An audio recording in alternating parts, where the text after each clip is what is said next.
Good morning my dear students, कैसे आप सभी लोग। उम्मीद करते हैं आप सभी लोग बहुत बढ़िया होंगे। स्वागत है आप सभी का आपके अपने यूट्यूब चैनल है technique make your mind sharp पर। तो आइए साथियों, शुरू करते हैं हमारा आज का ये धमाकेदार लेक्चर। और आज के इस लेक्चर में हम सभी लोग पूरा का पूरा ओवरऑल चैप्टर जो है क्या करने वाले हैं, कवर करने वाले हैं। तो आइए टाइम वेस्ट नहीं करेंगे और सीधे शुरुआत करेंगे अपने चैप्टर की। चैप्टर हमारा है एटॉमिक स्ट्रक्चर। एटॉमिक स्ट्रक्चर में शुरुआत हम ऐसे करेंगे कि हमारे जो आसपास की सारी चीजें हैं वो आप सभी को पता है किसी ना किसी पदार्थ से मिलकर के बनी हुई हैं। अब बताइए, क्या बिना पदार्थ के कोई भी चीज संभव हो पाती? जो भी हमारे आसपास की चीजें हैं, जो भी हैं, अब मतलब यहां तक कि हम लोग भी हैं, तो हम लोग क्या बिना पदार्थ से बन गए? हम लोग भी जो पांच मुख्य तत्व हैं उनसे मिलकर के बने हुए हैं, है ना। गगन, पावक, समीर मतलब वायु, ठीक है। गगन हो गया, पावक हो गया, समीर हो गया, वायु हो गया, समीर मतलब वायु हो गया, जल हो गया और मिट्टी, है ना। इन पांच तत्वों से हम लोग भी मिलकर के बने हुए हैं। सेम आपको सभी को पता हुआ है क्या कि जो हमारी बॉडी के अंदर जितने भी ऑर्गन्स हैं, है ना, वो भी कहीं ना कहीं किसी न किसी मैटर से मिलकर बने हुए हैं। आप सभी को पता है कि हमारे अंदर जो हमारी बॉडी के अंदर जो जो भी क्या बोलते हैं रिएक्शंस हो रही हैं, है ना, हम लोग जिससे हमें एनर्जी मिल रही है वो भी कोई ना कोई एक मैटर है। जैसे हमें एनर्जी मिल रही है, किससे मिल रही है? ग्लूकोज से हमें एनर्जी मिल रही है, फ्रक्टोज से हमें एनर्जी मिल रही है, कार्बोहाइड्रेट जो हम ले रहे हैं, जो हम प्रोटीन ले रहे हैं, उससे हमारी ग्रोथ हो रही है। तो ये सभी क्या है, एक ना एक प्रकार के मैटर है, पदार्थ हैं ये सब। और जो पदार्थ आपके होते हैं वो किससे मिलकर के बने होते हैं? तो पदार्थ का सबसे छोटे से छोटा पार्टिकल जो होता है उसे हम क्या कहते हैं? उसे हम कहते हैं परमाणु। परमाणु को सबसे पहले किसने डिफाइन किया था? तो डिफाइन की बात नहीं, बात करेंगे कि परमाणु के बारे में सबसे पहले किसने बताया था, तो वो थे ऋषि कन्नड़। ऋषि कन्नड़ के बाद फिर परमाणु के बाद एटम को मतलब परमाणु का जो नाम है एटम, वो किसने दिया था? तो एटम वर्ड का सबसे पहले यूज किया था डेमोक्रेटस ने, ठीक है। डेमोक्रेटस ने जो यूज किया था वर्ड वो था एटम। और उसके बाद एटम की डिस्कवरी, है ना, पूरी थ्योरी के साथ उसकी डिस्कवरी कितनी थी? तो पूरी थ्योरी के साथ जो डिस्कवरी थी उसकी एटम की, उसकी डिस्कवरी किसने की थी बेटा? डाल्टन ने की थी। डाल्टन ने अपनी डिस्कवरी में बताया था कि कोई भी जो मैटर होता है वो एक छोटे से छोटे पार्टिकल से मिलकर के बना होता है, और उस छोटे से छोटे पार्टिकल को हम लोग क्या कहते हैं? एटम कहते हैं। So atom can not be divisible, atom को हम डिविजिबल नहीं कर सकते हैं। एटम कैन, और इन्होंने बोला था कि जो आपका क्या बोलते हैं एटम होता है, क्या neither be created nor be destroy. Atom को ना तो आप क्रिएट कर पाओगे ना ही आप इसको डिस्ट्रॉय कर पाओगे, इन्होंने बोला था। और इन्होंने बोला था क्या कि दो एटम जो आपके होते हैं, दो अलग अलग एलिमेंट के जो एटम होते हैं वो सिमिलर कभी नहीं हो सकते, है ना। मतलब दो अलग अलग एटम के जो अलग अलग एलिमेंट होते हैं, दो अलग एलिमेंट के एटम का वेट वगैरह क्या नहीं हो सकता? सेम नहीं हो सकता, ठीक है। फिर उन्होंने बोला था क्या कि एक ही एलिमेंट के दो अलग अलग एटम नहीं हो सकते, ठीक है। और इन्होंने बोला था कि किसी भी केमिकल रिएक्शन में पार्ट लेने वाला जो सबसे छोटा पार्टिकल होता है वो एटम होता है, ठीक। और इन्होंने बोला था, ये सारी बातें इन्होंने डाल्टन ने अपनी एटॉमिक थ्योरी में बताई थी, ठीक है। जब डाल्टन की एटॉमिक थ्योरी आ गई तो उसके बाद क्या हुआ? डाल्टन की एटॉमिक थ्योरी के बाद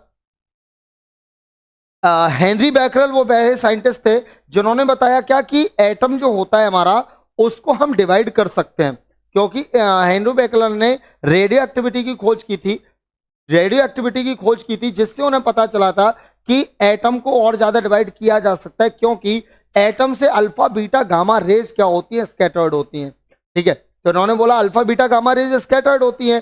तो जो हमारे कौन थे, जो हमारे नाम बताया अभी मैंने आपको, हेनरी बैकरल थे, उन्होंने रेडियो एक्टिविटी की खोज की थी। तो रेडियो एक्टिविटी में उन्होंने बताया था, सबसे पहले किसने बताया था कि एटम डिविजिबल है? ये बताया था रेडियो एक्टिविटी की खोज करने वाले हेनरी बैकरल ने। तो हेनरी बैकरल ने ये बता दिया कि हम रेडियो एक्टिविटी जो हमारा एटम होता है वो डिवाइड हो सकता है। और जब ऐसा हुआ कि हाँ एटम डिवाइड हो सकता है, तो फिर बात आई आगे किसकी बेटा जी?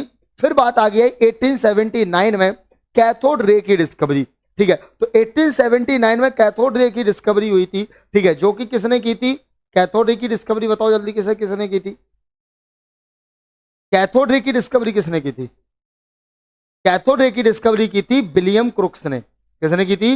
विलियम क्रुक्स ने की थी। और उन्होंने जो है ये जो टेस्ट ट्यूब था इसको भी डिजाइन किया था। तो इस टेस्ट ट्यूब में इन्होंने क्या किया था, हाई वैक्यूम क्रिएट किया यहाँ पे, और अंदर बहुत ही ज्यादा लो प्रेशर रखा, बहुत लो प्रेशर रखा, और इसमें क्या लगा दिया इन्होंने, दो एनोड लगा दिए, एक इलेक्ट्रोड और एक एनोड और एक कैथोड, दो इलेक्ट्रोड लगा दिए। एनोड कैथोड को उन्होंने हाई वोल्टेज से क्या किया, कनेक्ट कर दिया। हाई वोल्टेज से कनेक्ट करने के बाद जब इन्होंने यहाँ पे सप्लाई देना स्टार्ट किया, सप्लाई देना जैसे ही स्टार्ट किया तो इन्होंने देखा, क्या देखा कि एनोड के पीछे इन्हें एक ग्रीन कलर का ग्लो दिखाई दिया, है ना। क्या, एनोड के पीछे उन्हें ग्रीन कलर का ग्लो दिखाई दिया। इन्होंने बोला ये ग्लो किस चीज का है, क्या कोई रेडिएशन है या क्या है ये। तो इन्होंने रेडिएशन चेक करने के लिए बीच में एक व्हील रखा।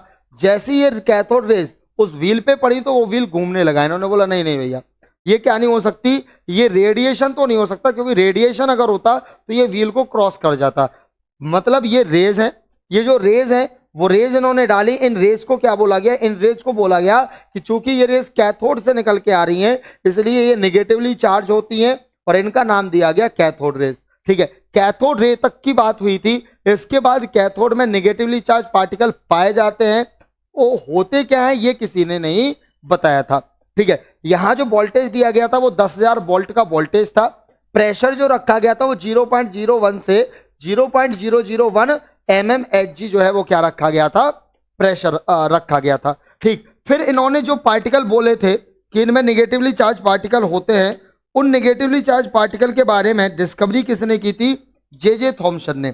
ठीक है, जे थॉमसन जब कैथोड रे की स्टडी कर रहे थे तो कैथोड रे की स्टडी के टाइम ही उन्होंने क्या किया था, उन्होंने बोला ये जो निगेटिवली चार्ज पार्टिकल होते हैं, इन निगेटिवली चार्ज पार्टिकल को हम क्या बोलेंगे, इन्हें हम बोलेंगे इलेक्ट्रॉन। तो इलेक्ट्रॉन की डिस्कवरी हुई थी 1897 में, जे थॉमसन ने की थी, और कैथोड रे की डिस्कवरी हो चुकी थी 1879 में, जो विलियम क्रुक्स ने की थी। ठीक है, तो ये बात आपकी क्लियर हो गई। चलिए, तो यहां से आपकी कैथोड रे की डिस्कवरी हो गई। कैथोड रे की जैसी डिस्कवरी हुई तो इन्होंने बोला कैथोड रे की कुछ प्रॉपर्टीज होती हैं। क्या प्रॉपर्टीज होती है, पहली प्रॉपर्टी, कैथोड रे हमेशा एक सीधी डायरेक्शन में चलती है। सभी लोग सेशन को शेयर करते जाना। देखो, अगर आपको पूरा चैप्टर बहुत शिद्दत से अच्छे से समझना है तो सेशन को शेयर कर दो, सब कॉलेज ग्रुपों में हर जगह सेशन फैला दो, सबको बता दो कि आज का ये चैप्टर पूरा सुपड़ा साफ करने वाले हैं हम लोग। ठीक है, तो कैथोड रे हमेशा कैसी चलती है, स्ट्रेट लाइन में चलती है। कैसी चलती है, हमेशा स्ट्रेट लाइन में चलती है। और जैसे हम लोग सूरज की किरणें हमारे ऊपर पड़ती हैं तो हमारी जो छाया होती है वो नीचे पड़ती है, ऐसे ही कैथोड रे जिस पे भी पड़ेंगी, ठीक है, उसकी हमें पीछे क्या दिखाई देती है, शैडो दिखाई देती है। इसके अलावा कैथोड रे जो होती है उस पर मैकेनिकल इफेक्ट उत्पन्न करती है।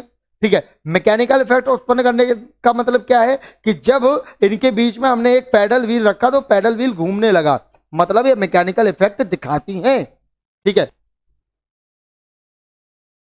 और चूंकि वो घूमने लगा इसलिए ये भी पता चला कि कैथोड किरणों में जो है वो क्या होते हैं, सूक्ष्म पार्टिकल होते हैं, छोटे छोटे पार्टिकल्स होते हैं। उन छोटे छोटे पार्टिकल्स को नाम क्या दिया गया, कैथोड रे के जो छोटे छोटे पार्टिकल्स होते हैं उन्हें इलेक्ट्रॉन नाम दिया गया था। कैथोड की होती है वो मैग्नेटिक फील्ड में डिफ्लेक्ट हो जाती हैं। अगर हम कोई मैग्नेटिक फील्ड लगाएंगे तो ये उसकी तरफ क्या हो जाएंगी, मुड़ जाती हैं। ठीक है, इसको प्रूव करने के लिए हमने क्या किया, इसको प्रूव करने के लिए हमने इधर पे मैग्नेट लगा दी थी। ठीक है, जब यहां मैग्नेट लगाते तो ये रेस सीधी ना जा करके इस तरफ यहां पे ऐसे मुड़ गई, तो इससे प्रूफ हुआ कि जो हमारी कैथोड रे होती है वो मैग्नेटिक फील्ड की तरफ क्या हो जाती हैं, अट्रैक्ट हो जाती हैं, डिफ्लेक्ट हो जाती हैं। इसके अलावा कैथोड रे जो होती है, जब हमने इनको डाला तो हमें पीछे यहाँ पे कैथोड रे का ग्रीन ग्लो दिखाई दिया। इससे प्रूफ हुआ कि कैथोड रे जो है वो क्या दिखाती है, वो थर्मल इफेक्ट भी दिखाती है, मैकेनिकल इफेक्ट भी दिखाती हैं, मैग्नेटिक इफेक्ट भी दिखाती हैं, थर्मल इफेक्ट भी दिखाती हैं। और कैथोड रे जो है वो फोटोग्राफिक प्लेट को क्या कर देती हैं, प्रभावित कर देती हैं। ठीक, तो ये कैथोड रे की डिस्कवरी हुई। कैथोड रे जो है उनको सबसे पहले किसने देखा था, विलियम क्रुक्स ने देखा था।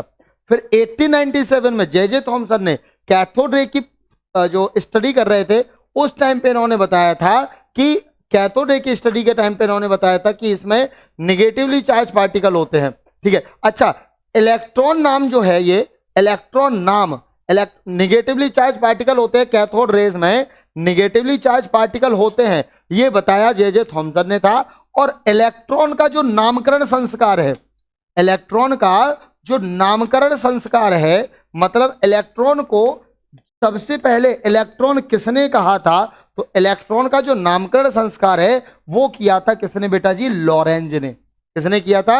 लॉरेंज ने जो है इसको इलेक्ट्रॉन नाम दिया था। तो देखो यार सिंपल सी बात है, विलियम क्रुक्स ने कैथोड रे देखी, जे थॉमसन ने उसका नेचर बताया और बताया कि इसमें नेगेटिवली चार्ज पार्टिकल होते हैं। उन नेगेटिवली चार्ज पार्टिकल को लॉरेंज जो साइंटिस्ट थे उन्होंने कहा कि ये इलेक्ट्रॉन है। बात क्लियर हो गई सबको? ठीक है, चलिए। तो जे थॉमसन जो आपके हैं, जो जे थॉमसन है, उन्होंने इलेक्ट्रॉन की डिस्कवरी की क्योंकि उन्होंने बताया था कि नेगेटिवली चार्ज पार्टिकल होते हैं और उनको नाम लॉरेंज ने दिया था इलेक्ट्रॉन। ठीक है, तो ये आपकी पूरी प्रॉपर्टीज हो गई इलेक्ट्रॉन की। इलेक्ट्रॉन जो आपके होते हैं वो क्या है? सभी एलिमेंट में नेगेटिवली चार्ज पार्टिकल होता है। इलेक्ट्रॉन का जो द्रव्यमान होता है वो कितना होता है?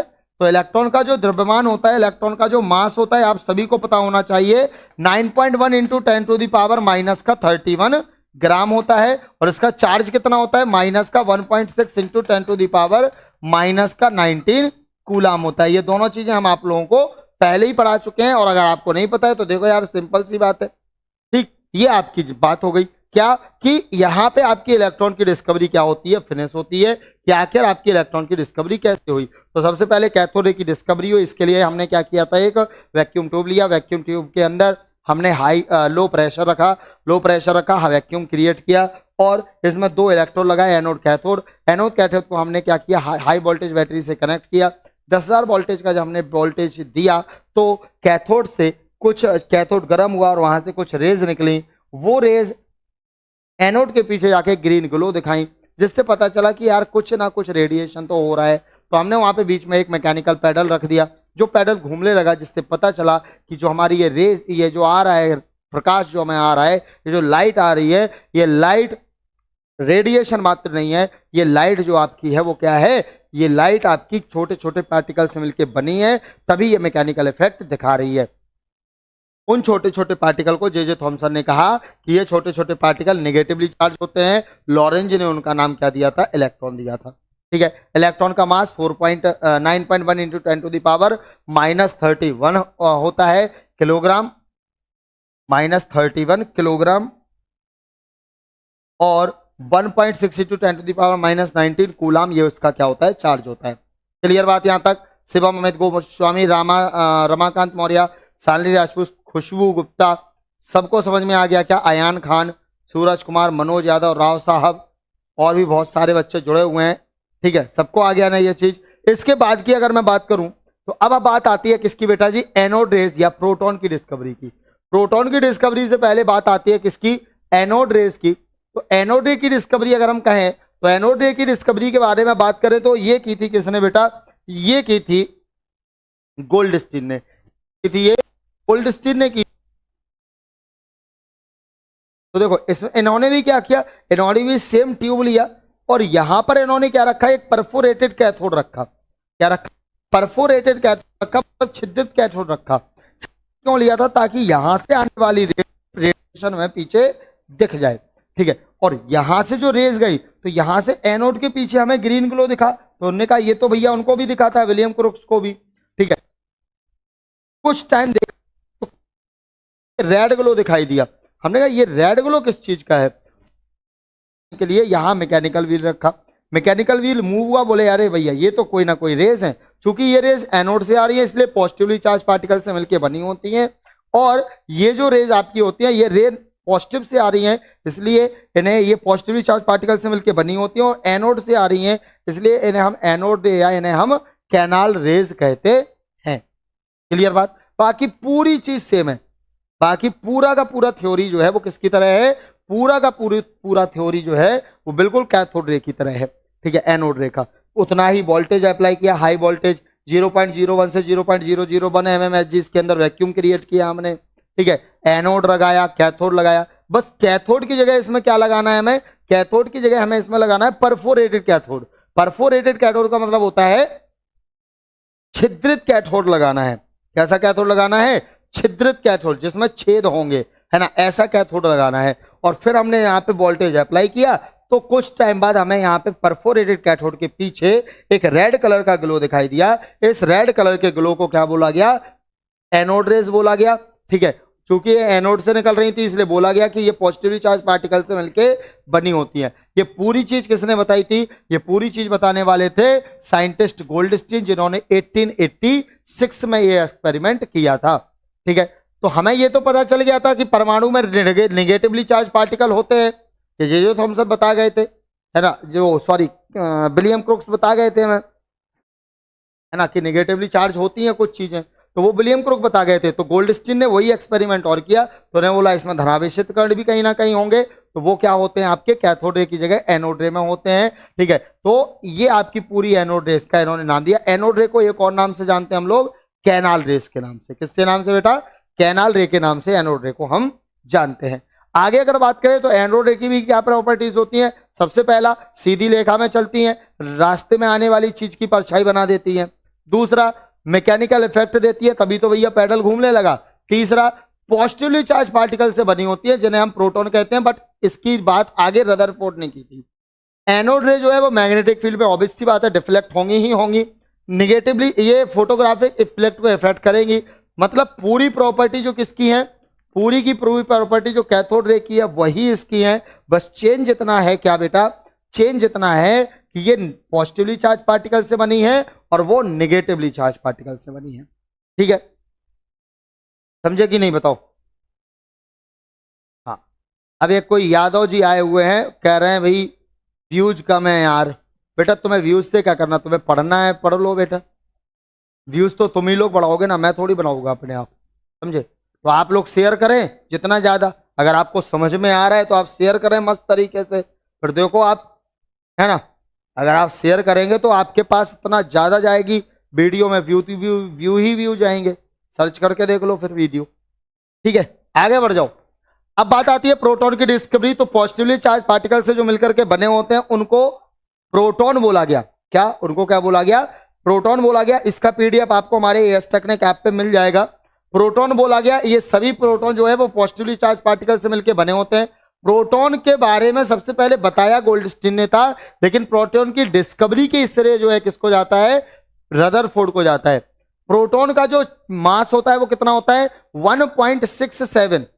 ठीक है, हाँ, 1.67 इंटू 10⁻⁻24 ग्राम, या फिर 1.67 इंटू 10⁻⁻27 किलोग्राम, ये इसका मास होता है। और चार्ज बिल्कुल वैसा ही होता है जैसा किसके बराबर होता है? जैसा आपका इलेक्ट्रॉन पे होता है, 1.6 इंटू 10⁻⁻19। ठीक है प्रेमचंद मौर्य, निर्भय सिंह जी गुड मॉर्निंग बेटा।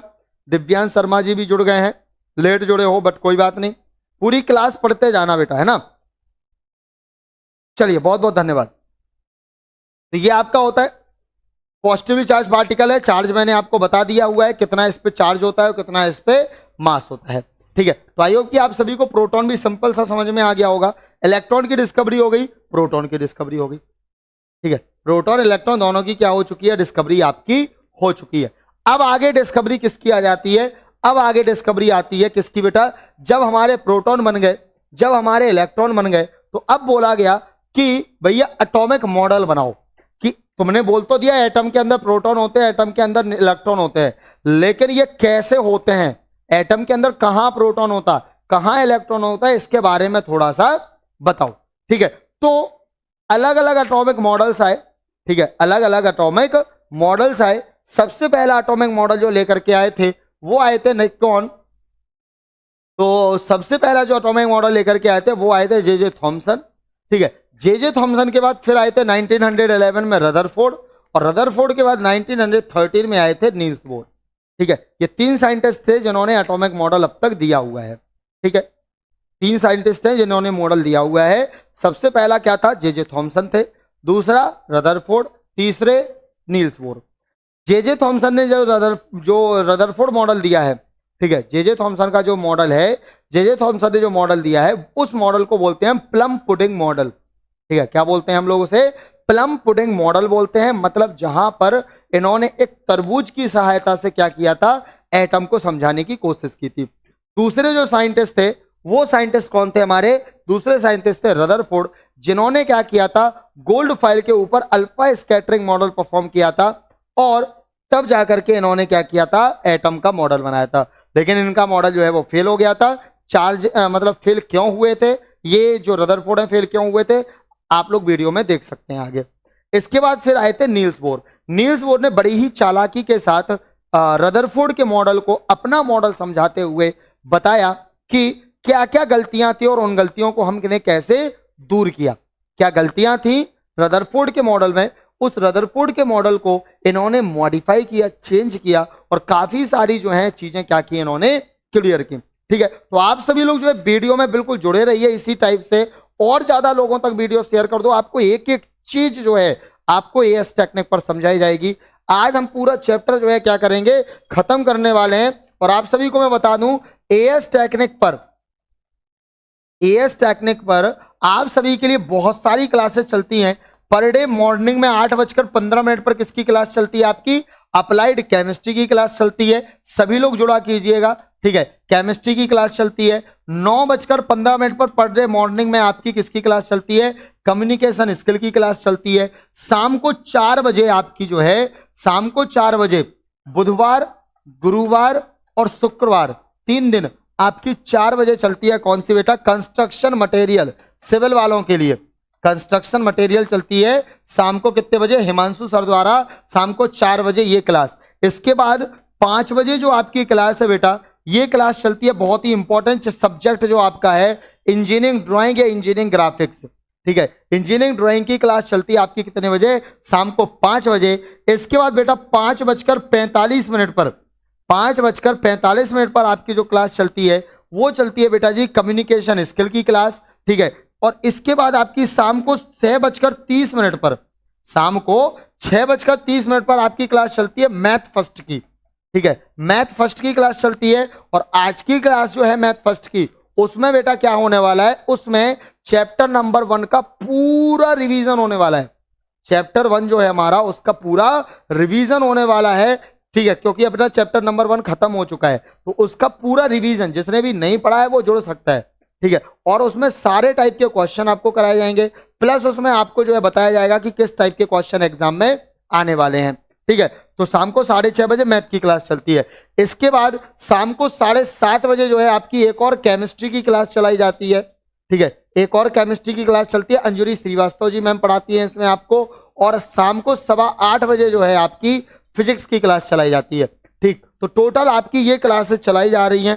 तो सभी बच्चे इन क्लासेस से अपने टाइम के अकॉर्डिंग जरूर जुड़े। जो न्यू स्टूडेंट हैं वो जरूर इस चीज को क्या कर लें, कॉपी कर लें, ठीक है। चलिए बात करें आगे, तो इनके मॉडल्स की अगर हम बात करें तो सबसे पहले जो आपके मॉडल आया वो आया था किसका बेटा, सबसे पहला मॉडल आया था हमारे जे थॉमसन का।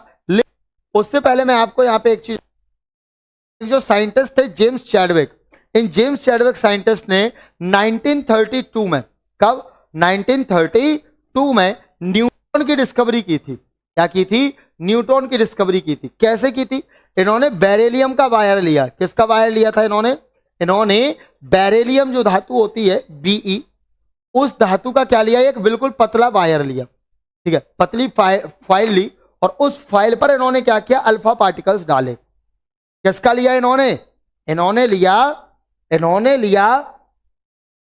बेरिलियम की पतली फाइल ली। रदरफोर्ड ने ली थी गोल्ड की फाइल, इन्होंने ली बेरिलियम की फाइल। और उस बेरिलियम की फाइल पर इन्होंने अल्फा पार्टिकल्स क्या किए बेटा जी, डाले। तो कुछ किरणें निकली जो एक नए प्रकार के कणों से बनी थी, है ना। तो उस टाइम पे उसमें से क्या निकली, कुछ ऐसी रेज निकली जो नए पार्टिकल से मिलकर के बनी थी, ठीक है। कुछ ऐसी थी जो पॉजिटिव की तरफ चली गई, कोई नेगेटिव की तरफ, कुछ रेज बिल्कुल सीधी चली गई, उनमें कोई क्या नहीं था, उनमें कोई डिफ्लेक्शन ही नहीं हुआ, ठीक है। तो ऐसी रेस को इन्होंने क्या बोला, इन्होंने बोला इनका द्रव्यमान प्रोटॉन के द्रव्यमान के बराबर होता है लेकिन इन पर चार्ज कुछ नहीं होता, ठीक है। तो ऐसी रेस को क्या बोला गया, ऐसी रेस को बोला गया था न्यूट्रॉन। और ये निन पार्टिकल से मिलकर के बने थे, उनको क्या बोला गया, न्यूट्रॉन, है ना। ये जो रेज निकली वो रेज चूंकि उदासीन पार्टिकल से मिलकर बनी थी, न्यूट्रल चार्ज वाले पार्टिकल से मिलकर बनी थी, इसलिए उनको क्या नाम दिया गया, उनको नाम दिया गया न्यूट्रॉन। तो न्यूट्रॉन के इस टाइप से क्या हुई थी, डिस्कवरी हुई थी 1932 में। किसने की थी, जेम्स चैडविक ने की थी। तो यहां पे हमने 3 चीजें पढ़ी थी। यहां से आपका ये बहुत मोस्ट है, एग्जाम में कई बार क्वेश्चन आता है, इलेक्ट्रॉन, प्रोटॉन, न्यूट्रॉन से। इलेक्ट्रॉन की डिस्कवरी जे थॉमसन, प्रोटॉन की डिस्कवरी गोल्डस्टीन, लेकिन प्रोटॉन को सबसे पहले नाम किसने दिया? रदरफोर्ड। बेटा देखो ऑप्शन देख के काम करना आप, है ना, ऑप्शन देख के काम करना। अगर लिखने को आए कि प्रोटॉन की डिस्कवरी किसने की, लिखो तो आप वहां पे लिख देना कि सबसे पहले प्रोटॉन के बारे में गोल्डस्टीन ने बताया, लेकिन प्रोटॉन का जो नामकरण संस्कार है वो किसने किया था? रदरफोर्ड ने। तो प्रोटॉन की डिस्कवरी किसने की थी? रदरफोर्ड ने की थी, लेकिन सबसे पहले बताया किसने था? गोल्डस्टीन ने बताया था। इसके अलावा न्यूट्रॉन की डिस्कवरी किसने की थी? जेम्स चैडविक ने की थी। ठीक है, इलेक्ट्रॉन को ई की पावर 0 से रिप्रेजेंट करते हैं, -1 ई की पावर 0। प्रोटॉन को 1h1 से रिप्रेजेंट करते हैं, और न्यूट्रॉन जो आपका होता है उसे हम लोग 0n1 से रिप्रेजेंट करते हैं। ठीक है, न्यूट्रॉन का जो इलेक्ट्रॉन का जो मास होता है वो 9.1 इंटू 10⁻⁻28 ग्राम होता है।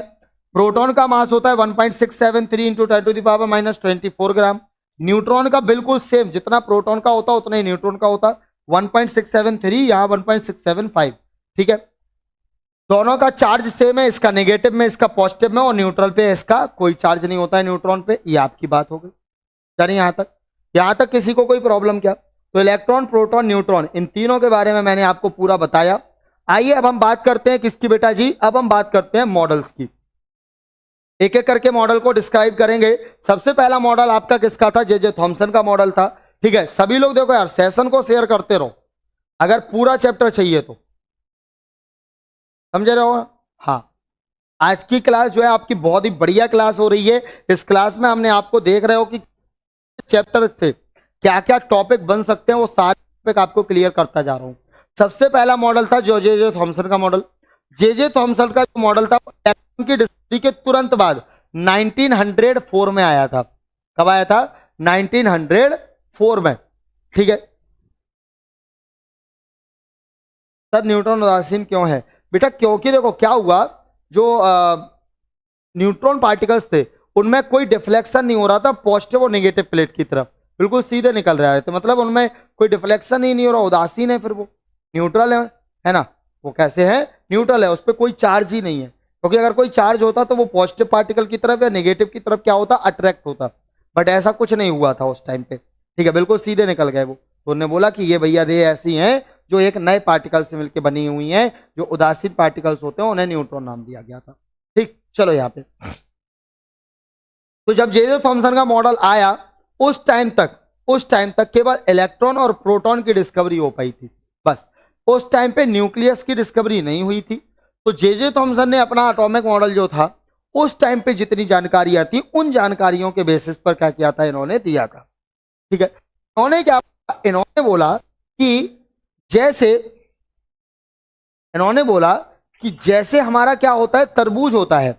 अगर मैं पूरे तरबूज को, अगर मैं इस तरबूज को क्या मान लूं? एटम। अगर मैं मान लूं कि हमारा जो तरबूज होता है ये एटम है आपका, ये जो हमारा तरबूज होता है, ये हमारा तरबूज क्या है बेटा? एटम है। अगर ये हमारा तरबूज एटम है तो इस तरबूज के अंदर जो एडिबल पार्ट होता है, जो खाने वाला पार्ट होता है पूरा, वो पूरा का पूरा पार्ट पॉजिटिव से बना होता है। ठीक है, पूरा पार्ट क्या है आपका? पॉजिटिव है। तो उन्होंने बोला जो एटम है, एटम प्रोटॉन का एक गोला है, प्रोटॉन्स का क्या है? एक गोला है। समझे क्या बोला इन्होंने बोला जो एटम है वो एटम क्या है? एक प्रोटॉन का बहुत बड़ा गोला है जिसमें प्रोटॉन ही प्रोटॉन भरे हुए हैं, और उसमें बीच बीच में क्या रखे हुए हैं? जैसे इसमें बीच बीच में काले काले बीज रखे होते हैं, ऐसे ही उसमें बीच बीच में क्या है? नेगेटिवली चार्ज पार्टिकल रखे हुए हैं, इलेक्ट्रॉन। ठीक, ऐसा इन्होंने बताया। इन्होंने बोला अच्छा ऐसा कुछ है क्या? बोले हाँ।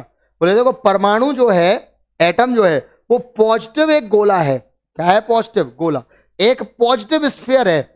ठीक है, जो पूरा का पूरा किससे बना है? जो पूरा का पूरा बना हुआ है प्रोटॉन से, और इसमें हमने इलेक्ट्रॉन इस टाइप से रखे हैं कि जिससे पूरा जो टोटल चार्ज है वो 0 हो जाए। ठीक है, तो ये पूरा जो गोला होता है, पूरा स्फीयर आपका पॉजिटिवली चार्ज है, और हमने इसमें इलेक्ट्रॉन ऐसे व्यवस्थित कर दिया कि पूरा चार्ज जो है वो क्या हो गया? 0 हो गया। ठीक है, अगला परमाणु इन्होंने बोला कि उदासीन होता है। क्या बोला इन्होंने? बोला एटम तो है जो, वो एटम क्या होता है? उदासीन होता है। एटम पे कोई चार्ज नहीं, एटम कैसा होता है? उदासीन होता है, उस पर कोई चार्ज नहीं होता। ठीक है, लेकिन उसमें पूरा जो गोला है वो पॉजिटिव है, और हमने बीच बीच में इलेक्ट्रॉन इस तरीके से फिक्स किए कि हमारा पूरा गोला उदासीन हो गया। ठीक, ऐसी बात इन्होंने कह दी। अच्छा, बात इनकी ठीक थी लेकिन हजम नहीं हुई। क्या नहीं हुई? हजम नहीं हुई। ठीक है, तो हजम क्यों नहीं हुई? इस मॉडल को हम प्लम पुडिंग मॉडल बोलते हैं, क्योंकि थॉमसन ने बताया कि जिस प्रकार प्लम पुडिंग तरबूज में बीज विद्यमान होते हैं उसी प्रकार से परमाणु के अंदर इलेक्ट्रॉन रहते हैं। क्या बोला इन्होंने? इन्होंने बोला as seeds are present in the plum या watermelon, in the same way electron are present in the atom. इन्होंने बोला कि जैसे तरबूज के अंदर क्या होते हैं, जैसे तरबूज के अंदर बीज होते हैं, ऐसे ही एटम के अंदर इलेक्ट्रॉन होते हैं। ठीक है, इन्होंने बोला यार दत्त तेरे की का सड़ा सा मॉडल बताया तुमने, हैं ऐसा मॉडल बताओगे तुम?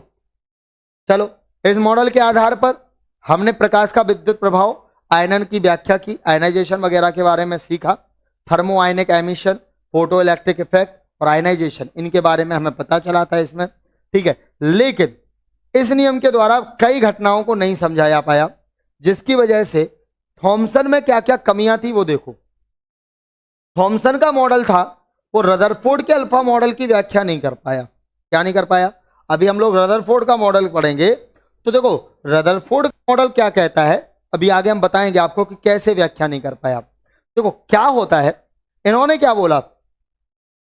इन्होंने बोला जो एटम है पूरा वो पॉजिटिवली चार्ज गोला है। बोला तो भैया अगर वो पॉजिटिवली चार्ज है गोला तो इन्होंने ऐसा क्यों बोला? इसलिए बोला, इन्होंने बोला ये पॉजिटिवली चार्ज गोला है। तो एक बात बताओ, अगर इधर से मैं पूरा पॉजिटिव मारूंगा तो ये पॉजिटिव जो है इस एटम से डिफ्लेक्ट होकर वापस आएगा। क्यों? क्योंकि भैया ये तो पूरा पॉजिटिव है ना, ये तो पूरा पॉजिटिव है। अब अगर ये पूरा पॉजिटिव है तो भैया पॉजिटिव से जब पॉजिटिव टकराएगा तो वो वापस चला जाएगा, है ना? क्या हो जाएगा? वो वापस चला जाएगा। ठीक है, जैसे ये है आपका पॉजिटिव, ये क्या है आपका? ये पॉजिटिव है, ये एटम है आपका, ये एटम है। और इस एटम पे मैंने क्या किया, यहां से ये एटम है, इस एटम पे मैंने यहां से पॉजिटिवली चार्ज पार्टिकल डाले। ये पॉजिटिवली चार्ज पार्टिकल गए तो एटम से टकरा के वापस आएंगे। क्यों आएंगे? क्योंकि एटम क्या है? पूरा पॉजिटिवली चार्ज है और पॉजिटिव पॉजिटिव को रिपेल करता है। ठीक, जे थॉमसन ने ये बोला। लेकिन जब रदरफोर्ड ने अपना मॉडल पे बनाया तो इन्होंने बोला कि भैया थॉमसन कह रहे थे कि इस पे पॉजिटिवली चार्ज पार्टिकल डालो तो वो रिफ्लेक्ट होंगे। इनने जब पॉजिटिवली चार्ज पार्टिकल डाले तो वो सीधे निकल गए, उसको चीरते हुए निकल गए। क्या? उसको चीरते हुए निकल गए। बोले यार ये तो यार थॉमसन ने गलत बताया है। रदरफोर्ड बोले थॉमसन ने गलत बताया, तो इनका मॉडल जो है वो रदरफोर्ड को फॉलो नहीं करता। दूसरा, ये मॉडल ये नहीं समझा पाया कि पॉजिटिवली चार्ज पार्टिकल और नेगेटिवली चार्ज पार्टिकल एक दूसरे को आपस में कैसे बांधे रखता है। भाई पॉजिटिव और नेगेटिव एक दूसरे को कैसे बांधे रखते हैं, पॉजिटिव नेगेटिव एक दूसरे को कैसे बांधे रखते हैं, ये भी किसने ये नहीं बता पाए, ये चीज डिस्क्राइब नहीं कर। दूसरा, ये एटम की स्टेबिलिटी को भी डिस्क्राइब नहीं कर पाए। ठीक है, पहला रदरफोर्ड के मॉडल को एक्सप्लेन नहीं कर पाए। दूसरा, पॉजिटिव नेगेटिव को कैसे बांधे रखता है नहीं बता पाए। एटम की स्टेबिलिटी नहीं बता पाए। और एटम में न्यूक्लियस के बारे में भी ये नहीं बता पाए कि एटम के अंदर न्यूक्लियस कहां है। रदरफोर्ड ने बता दिया था कि न्यूक्लियस जैसी कोई चीज होती है। बोले अगर न्यूक्लियस कोई चीज होती है तो भैया थॉमसन, हाँ तुम्हारे मॉडल में न्यूक्लियस कहां है? बोले यार नहीं है माया में न्यूक्लियस है ही नहीं। ठीक, बोले यार तुम्हारा मॉडल खराब है, फ्लॉप है, हटो यहां से। ठीक, दूसरा, हाइड्रोजन स्पेक्ट्रम की भी ये क्या नहीं कर पाए थे, एक व्याख्या नहीं कर पाए थे। तो ये सारी चीजें जो है ये एक्सप्लेन नहीं कर पाए, जिसकी वजह से 1911 में एक नया मॉडल की डिस्क्राइब करना पड़ा, एक नया मॉडल बनाना पड़ा। और ये मॉडल बनाया किसने बेटा जी? रदरफोर्ड ने। किसने बनाया? रदरफोर्ड ने बताया।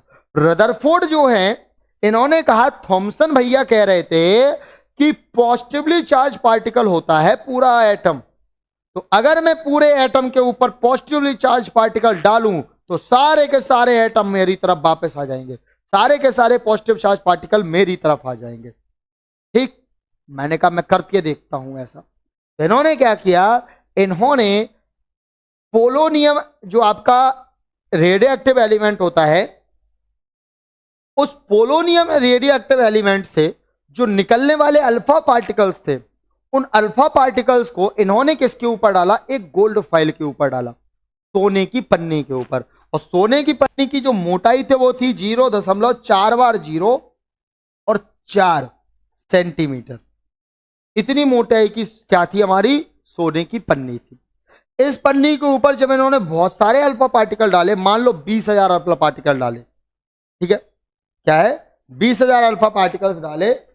अच्छा क्वेश्चन कैसे आएगा बेटा, क्वेश्चन ऐसे आएगा कि रदरफोर्ड का अल्फा स्कैटरिंग मॉडल समझाइए, तो आपको पूरा समझाना पड़ेगा, ठीक है। या फिर क्वेश्चन आपके जो आएंगे वो कैसे आएंगे, मैं आपको पिछली क्लासेस में करा चुका हूं क्वेश्चन इसके, ठीक है। रदरफोर्ड के स्कैटरिंग मॉडल में किसकी पन्नी यूज की गई थी, कौन से पार्टिकल डाले गए थे, कौन सा रेडियो एक्टिव एलिमेंट लिया गया था, गोल्ड फाइल की मोटाई कितनी रखी गई थी, कितने अल्फा पार्टिकल डाले गए थे, ठीक है, कौन सी फाइल यूज की गई थी, ठीक है, और इससे क्या क्या निष्कर्ष निकले, वो सारी चीजें आएंगी आपकी। समझते चलो बेटा, सब बता दिया जाएगा आपको, ठीक। तो यहां से गोल्ड फाइल पे इन्होंने अल्फा पार्टिकल डाले। जब इन्होंने अल्फा पार्टिकल डाले तो इन्होंने देखा कि जो अल्फा पार्टिकल है वो यहां वहां डिफ्लेक्ट होने लगे। क्या होने लगे, अल्फा पार्टिकल यहां वहां डिफ्लेक्ट होने लगे। इस पूरे फिनोमेना को इन्होंने क्या बोला, प्रकीर्णन बोला। क्या बोला, इन्होंने बोला स्कैटरिंग, कि अल्फा पार्टिकल स्कैटर्ड हो गए, प्रकीर्णित हो गए, यहां वहां फैल गए। तो इसी वजह से इस मॉडल को अल्फा स्कैटरिंग मॉडल भी बोला जाता है, ठीक है। तो अल्फा स्कैटरिंग मॉडल बोला जाता है। इस रदरफोर्ड इस प्रकार के रदरफोर्ड के इस प्रयोग को हम लोग क्या बोलते हैं, अल्फा स्कैटरिंग मॉडल या रदरफोर्ड का मॉडल। अब हुआ क्या, ये देखो जरा, ये थी आपकी देखो गोल्ड फाइल, क्या रखी है ये गोल्ड फाइल, ये रखा है आपका पोलोनियम। पोलोनियम से किया, इस पोलोनियम से हमने पॉजिटिवली चार्ज पार्टिकल डाले। क्या डाले, पॉजिटिवली चार्ज पार्टिकल्स डाले। जब पॉजिटिवली चार्ज पार्टिकल डाले तो ये गोल्ड फाइल के ऊपर पड़े, ठीक है, ये गोल्ड फाइल के ऊपर पड़े। तो most of the alpha particle बिल्कुल सीधे निकल गए, most of the alpha particle बिल्कुल सीधे निकल गए। कुछ अल्फा पार्टिकल डिफ्लेक्ट हो गए, कुछ अल्फा पार्टिकल इस टाइप से डिफ्लेक्ट हो गए, ठीक है। और 20,000 में से एक अल्फा पार्टिकल सीधा गया और सीधा लौट आया, ठीक। ये 3 टाइप की रेस हुई इनके पास। क्या हुई, कुछ रेस जो हैं वो डिफ्लेक्ट हो गई, ठीक है, कुछ रेस जो थी वो बिल्कुल सीधी निकल गई, और कुछ रेस जो थी वो अपने ही मार्ग पे वापस आ गई, ठीक है। तो देखिए, को वो पढ़ना है कि हमारे एग्जाम में क्या आएगा, वो सब कुछ भी पढ़ना है। मैं आपको बोल रहा हूं कि ये 1 शॉट क्लास है। इससे पहले मैं आपको टोटल 14 लेक्चर दे चुका हूं एटॉमिक स्ट्रक्चर के, टोटल 14 लेक्चर एटॉमिक स्ट्रक्चर के दे चुका हूं। वो 14 लेक्चर देख लो, उनमें आपको पूरी फुल प्रैक्टिस कराई गई है कि कौन कौन से क्वेश्चन आएंगे, कैसे क्वेश्चन आएंगे, सब कुछ, ठीक। तो अभी अगर पढ़ना है तो आप देखो यार, ध्यान से पढ़ते चलो बस, ठीक। अब देखो ये क्या कह रहा, ये कह रहा है, इन्होंने बोला कि इस प्रयोग में रदरफोर्ड ने अल्फा पार्टिकल जो है वो विक्षेपित हुए बिना बिल्कुल सीधे निकल गए, ठीक है। Most of the alpha particle कैसे निकल गए, सीधे निकल गए। बोले यार जे थॉमसन तो गलत बता गए, वो तो कह रहे थे पूरा पॉजिटिवली चार्ज होता है एटम, यहां तो पार्टिकल सीधे निकल जा रहे हैं। इसका मतलब क्या है, इसका मतलब ये है कि जो हमारे एटम होता है, उस एटम का मोस्ट ऑफ द पार्ट तो खाली रहता है। क्या बोला, कि जो हमारा एटम होता है उसका मोस्ट ऑफ द पार्ट खाली रहता है। दूसरा इन्होंने बोला कि अल्फा पार्टिकल अपने मार्ग से थोड़े से डिफ्लेक्ट हो गए, जो बताता है कि एटम के अंदर पॉजिटिवली चार्ज पार्टिकल होता है, क्योंकि पॉजिटिव ही पॉजिटिव को क्या करता है, डिफ्लेक्ट करता है। और अल्फा पार्टिकल 20,000 में से कोई एक अल्फा पार्टिकल अपने ही मार्ग पे वापस लौट आया, जो बताता है कि एटम के अंदर सेंटर में छोटा एक पार्टिकल मौजूद है, जिस पर पूरा का पूरा एटॉमिक मास डिपेंड करता है, और उस छोटे पार्टिकल को बोला गया नाभिक, न्यूक्लियस। क्या बोला गया, नाभिक या न्यूक्लियस बोला गया। तो इस प्रकार से नाभिक की डिस्कवरी किसने की थी, रदरफोर्ड ने की थी। रदरफोर्ड में फोर्ड से बोला गया एक बात बताओ कि कैसा रहता है एटम, तो उन्होंने बोला देखो क्या होता है, हमारा जो एटम है, मान लो ये हमारा एटम है, बोले ठीक है, बोले इस एटम के बीचों बीच, इस एटम के बीचों बीच एक पॉजिटिवली चार्ज पार्टिकल है। क्या है, एक पॉजिटिवली चार्ज पार्टिकल है, और ये जो आपका पॉजिटिवली चार्ज पार्टिकल होता है, इसको हम लोग बोलते हैं न्यूक्लियस। क्या बोलते हैं इसे हम लोग? इसे हम लोग न्यूक्लियस बोलते हैं, नाभिक बोलते हैं। ठीक है, क्या बोलते हैं? नाभिक बोलते हैं। और नाभिक जो आपका होता है, नाभिक के अंदर प्रोटॉन्स रहते हैं। जब रदरफोर्ड ने ये मॉडल बनाया था उस टाइम पे न्यूट्रॉन की डिस्कवरी नहीं हुई थी, क्योंकि ये आया था 1911 में मॉडल, और प्रोटॉन न्यूट्रॉन की डिस्कवरी हुई थी 1932 में। ठीक है, तो रदरफोर्ड ने जब ये मॉडल बनाया, रदरफोर्ड के समय पर न्यूक्लियस क्या है? न्यूक्लियस प्रोटॉन का गोला है। रदरफोर्ड के टाइम के अकॉर्डिंग न्यूक्लियस क्या है? न्यूक्लियस प्रोटॉन्स का एक गोला है जिसके अंदर प्रोटॉन के प्रोटॉन भरे हुए हैं। रदरफोर्ड के अकॉर्डिंग इन्होंने क्या बोला था? रदरफोर्ड ने बोला था कि mass of atom depend, mass of atom, Rutherford के अकॉर्डिंग एटम का जो पूरा मास है वो किस पे डिपेंड करता है? वो पूरा का पूरा मास जो है आपका वो न्यूक्लियस पे डिपेंड करता है। किस पे डिपेंड करता है? न्यूक्लियस पे। ठीक है, क्योंकि मोस्ट ऑफ द पार्ट तो खाली है। बोले ठीक है, तुमने ये तो बता दिया बेटा, बहुत अच्छी बात है, अब तुम जरा एक बात और बता दो। बोले क्या? तुम एक बात बताओ कि इसके अंदर इलेक्ट्रॉन कहाँ है? बोले अच्छा इलेक्ट्रॉन, हाँ हम बता रहे। इलेक्ट्रॉन जो हैं वो क्या करते हैं? इलेक्ट्रॉन जो हैं वो इस एटम के चारों तरफ चक्कर लगाते हैं। ठीक, क्या बोला इन्होंने? इन्होंने बोला रदरफोर्ड ने कि जो इलेक्ट्रॉन होते हैं वो न्यूक्लियस के चारों तरफ क्या करते हैं? चक्कर लगाते हैं। ठीक, बोले बढ़िया है, ठीक है। अब इनकी जो बात थी वो एक साइंटिस्ट थे, उन्हें नहीं पची, जिनका नाम था मैक्सवेल। मैक्सवेल ने बोला था कि अगर कोई भी चीज वृत्तीय पथ पर गति कर रही है तो उसकी एनर्जी में हमेशा लॉस होता है। ठीक है, अगर कोई भी चीज एक सर्कुलर मोशन में रोटेट करती है तो उसकी एनर्जी में क्या होगा? कहीं ना कहीं लॉस होगा। तो इनसे यही बात पूछी गई कि तुम एक बात बताओ। क्या बताओ? तुम एक बात बताओ कि तुम्हारा इलेक्ट्रॉन है वो वृत्तीय पथ पर काम कर रहा है, गति कर रहा है? बोले हाँ। बोले ये न्यूक्लियस है और उसके चारों तरफ हमारा इलेक्ट्रॉन ऐसे घूम रहा है। बोले ठीक है, अगर ये घूम रहा है तो वृत्तीय पथ पर चूंकि ये गति कर रहा है, ये आपका सर्कुलर मोशन में गति कर रहा है, तो इसकी एनर्जी लूज होगी? बोले हाँ। बोले एक टाइम ऐसा आएगा कि एनर्जी लूज होती जाएगी तो ये क्या होता जाएगा? ये न्यूक्लियस की तरफ बढ़ता जाएगा। भाई न्यूक्लियस पॉजिटिव है, इलेक्ट्रॉन आपका नेगेटिव है ना? इलेक्ट्रॉन आपका नेगेटिव है, इलेक्ट्रॉन आपका नेगेटिव है, क्योंकि इलेक्ट्रॉन हमारा क्या है? नेगेटिव है। इलेक्ट्रॉन अगर नेगेटिव है और बीच में हमारा न्यूक्लियस है, तो ये जो इलेक्ट्रॉन आपका है ये न्यूक्लियस के चारों तरफ क्या कर रहा है बेटा जी? अट्रैक्ट हो रहा है, न्यूक्लियस के चारों तरफ वो घूम रहा है। ठीक है, और अगर ये न्यूक्लियस के चारों तरफ घूम रहा है तो इसकी एनर्जी कहीं ना कहीं लॉस होगी। भाई एक बात बताओ, जैसे हम लोग भी हैं, अगर हम लोग कंटिन्यू चलते रहें तो एक टाइम ऐसा आएगा कि हम लोग भी थक जाएंगे, है ना? हमारी भी एनर्जी लूज होगी। वैसे ही यहां इलेक्ट्रॉन अगर कंटिन्यू घूम रहा है तो इसकी एनर्जी भी क्या होगी? इसकी एनर्जी भी कहीं ना कहीं लूज होगी, है ना? इसकी एनर्जी भी क्या होगी? कहीं ना कहीं लूज होगी। और अगर इसकी एनर्जी आपकी लूज हो रही है तो इलेक्ट्रॉन जो है ये इलेक्ट्रॉन की तरफ बढ़ता आएगा, और एक टाइम ऐसा आएगा कि ये जो आपका इलेक्ट्रॉन है वो न्यूक्लियस में जाकर के मिल जाएगा। ठीक है, और अगर ये एक टाइम ऐसा आएगा कि जब ये न्यूक्लियस में जाकर के मिल जाएगा, ठीक है, अगर ये न्यूक्लियस में जाकर के मिल जाएगा तो क्या हुआ? तो उस टाइम पे ये पता चला कि हमारा जो एटम है वो उसकी स्टेबिलिटी ही खत्म हो गई। एटम पूरा खत्म, क्योंकि पॉजिटिव रे नेगेटिव को अट्रैक्ट कर लिया और पूरा क्या हो गया? स्टेबल हो गया, खत्म हो गया। ठीक, तो इस टाइप से पता चला कि यार तुमने तो यार एटम ही खत्म कर दिया। ठीक, तो ये बात बोली गई। इन्होंने बोला यार बात तो सही है। बोले बताओ जरा ये ऐसा क्यों नहीं होता? तुम्हारा इलेक्ट्रॉन कंटिन्यू मूव कर रहा है फिर भी उसकी एनर्जी लूज नहीं हो रही, तुम्हारा इलेक्ट्रॉन न्यूक्लियस में मिल जाना चाहिए फिर भी नहीं मिल रहा, क्यों ऐसा है? बोले हम बताएंगे। बोले बताएंगे नहीं, मॉडल फ्लॉप। ठीक, क्यों? क्योंकि इतना टाइम नहीं है अपने पास। तो रदरफोर्ड परमाणु की स्टेबिलिटी नहीं बता पाए और जो आपका लीनियर स्पेक्ट्रम होता है वो भी ये नहीं बता पाए, जिस वजह से ये मॉडल क्या हो गया? फ्लॉप हो गया। समझ में आया क्या बेटा? ठीक, तो इनका मॉडल क्यों फ्लॉप हुआ? आई होप सबको आ गया होगा। ठीक है, और जब इनका मॉडल फ्लॉप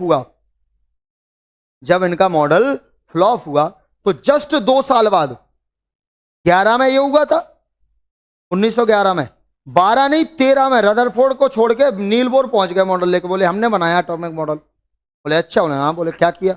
बोले हमने वो किया जो रदरफोर्ड ने नहीं किया।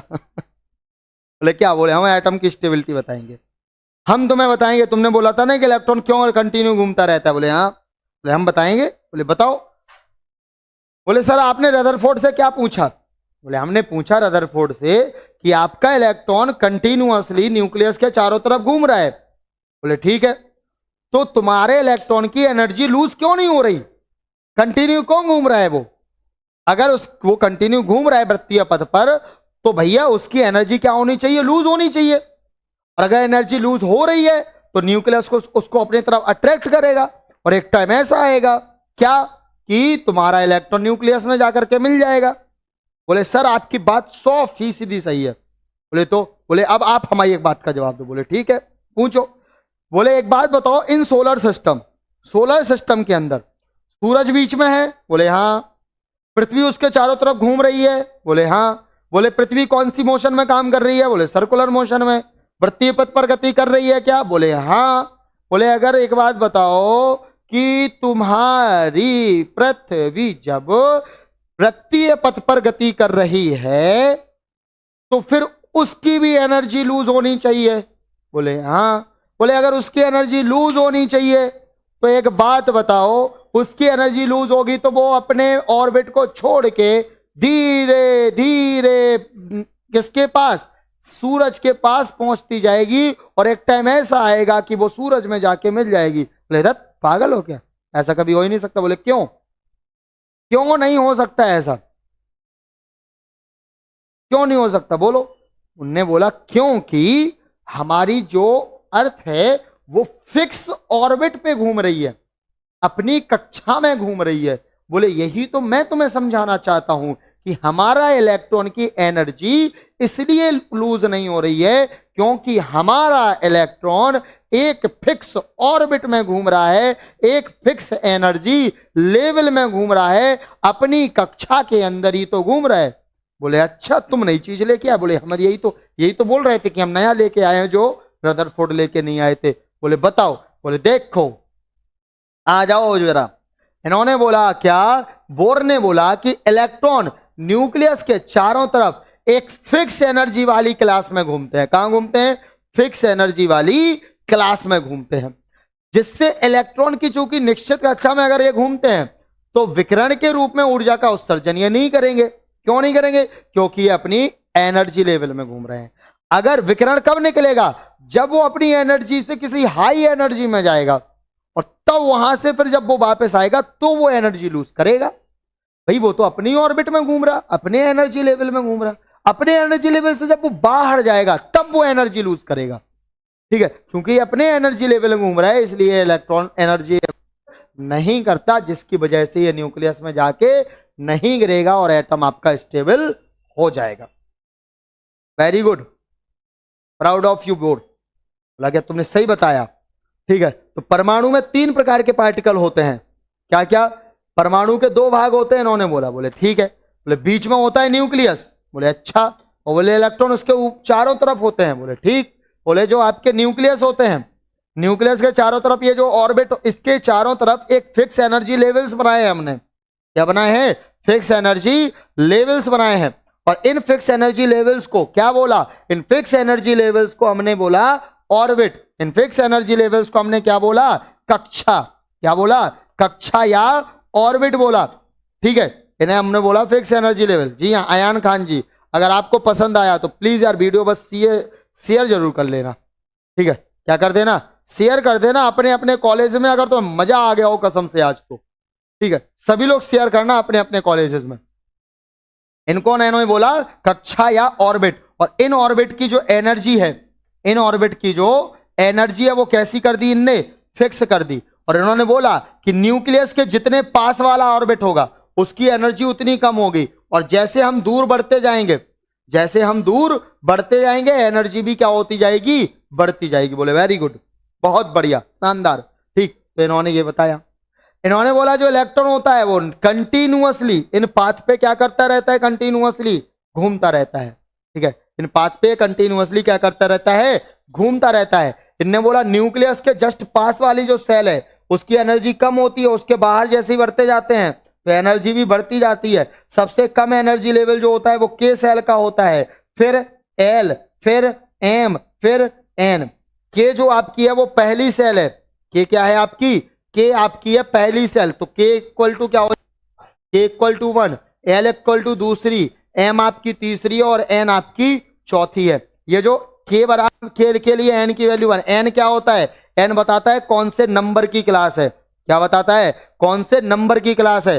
पहले नंबर की केस क्लास, दूसरे नंबर की एल क्लास, तीसरे नंबर की एम क्लास और चौथे नंबर की एन क्लास होती है। इन क्लासेस के अंदर मैक्सिमम कितने इलेक्ट्रॉन हो सकते, तो इन्होंने बोला कि किसी भी क्लास के अंदर मैक्सिमम इलेक्ट्रॉन, तो वो आप किससे निकालोगे, 2n स्क्वायर से निकालोगे। किससे निकालोगे, वो आप निकालोगे 2n स्क्वायर से। और 2n स्क्वायर से अगर हम इलेक्ट्रॉन निकालेंगे तो भैया के में कितने इलेक्ट्रॉन आएंगे बताओ जरा। के अंदर मैक्सिमम 2 इलेक्ट्रॉन आते हैं, एल के अंदर मैक्सिमम 8 इलेक्ट्रॉन आते हैं, एम के अंदर मैक्सिमम 18 इलेक्ट्रॉन आते हैं और एन के अंदर मैक्सिमम आपके 32 इलेक्ट्रॉन आते हैं। इस प्रकार से इन्होंने बोला कि हमारे भैया ये मॉडल है। ठीक, ये इन्होंने पूरा मॉडल जो है क्या किया, पेश किया अपना। ठीक है, तो इनका अभी और भी कुछ चीजें हैं इसमें, हाइड्रोजन स्पेक्ट्रम वगैरह, लीनियर स्पेक्ट्रम वगैरह भी है। ठीक, तो वो हम लोग पढ़ेंगे। ठीक है, उसको मैं अलग से पढ़ा दूंगा आपको। ठीक, फिलहाल और बातें कर लेते हैं इनकी।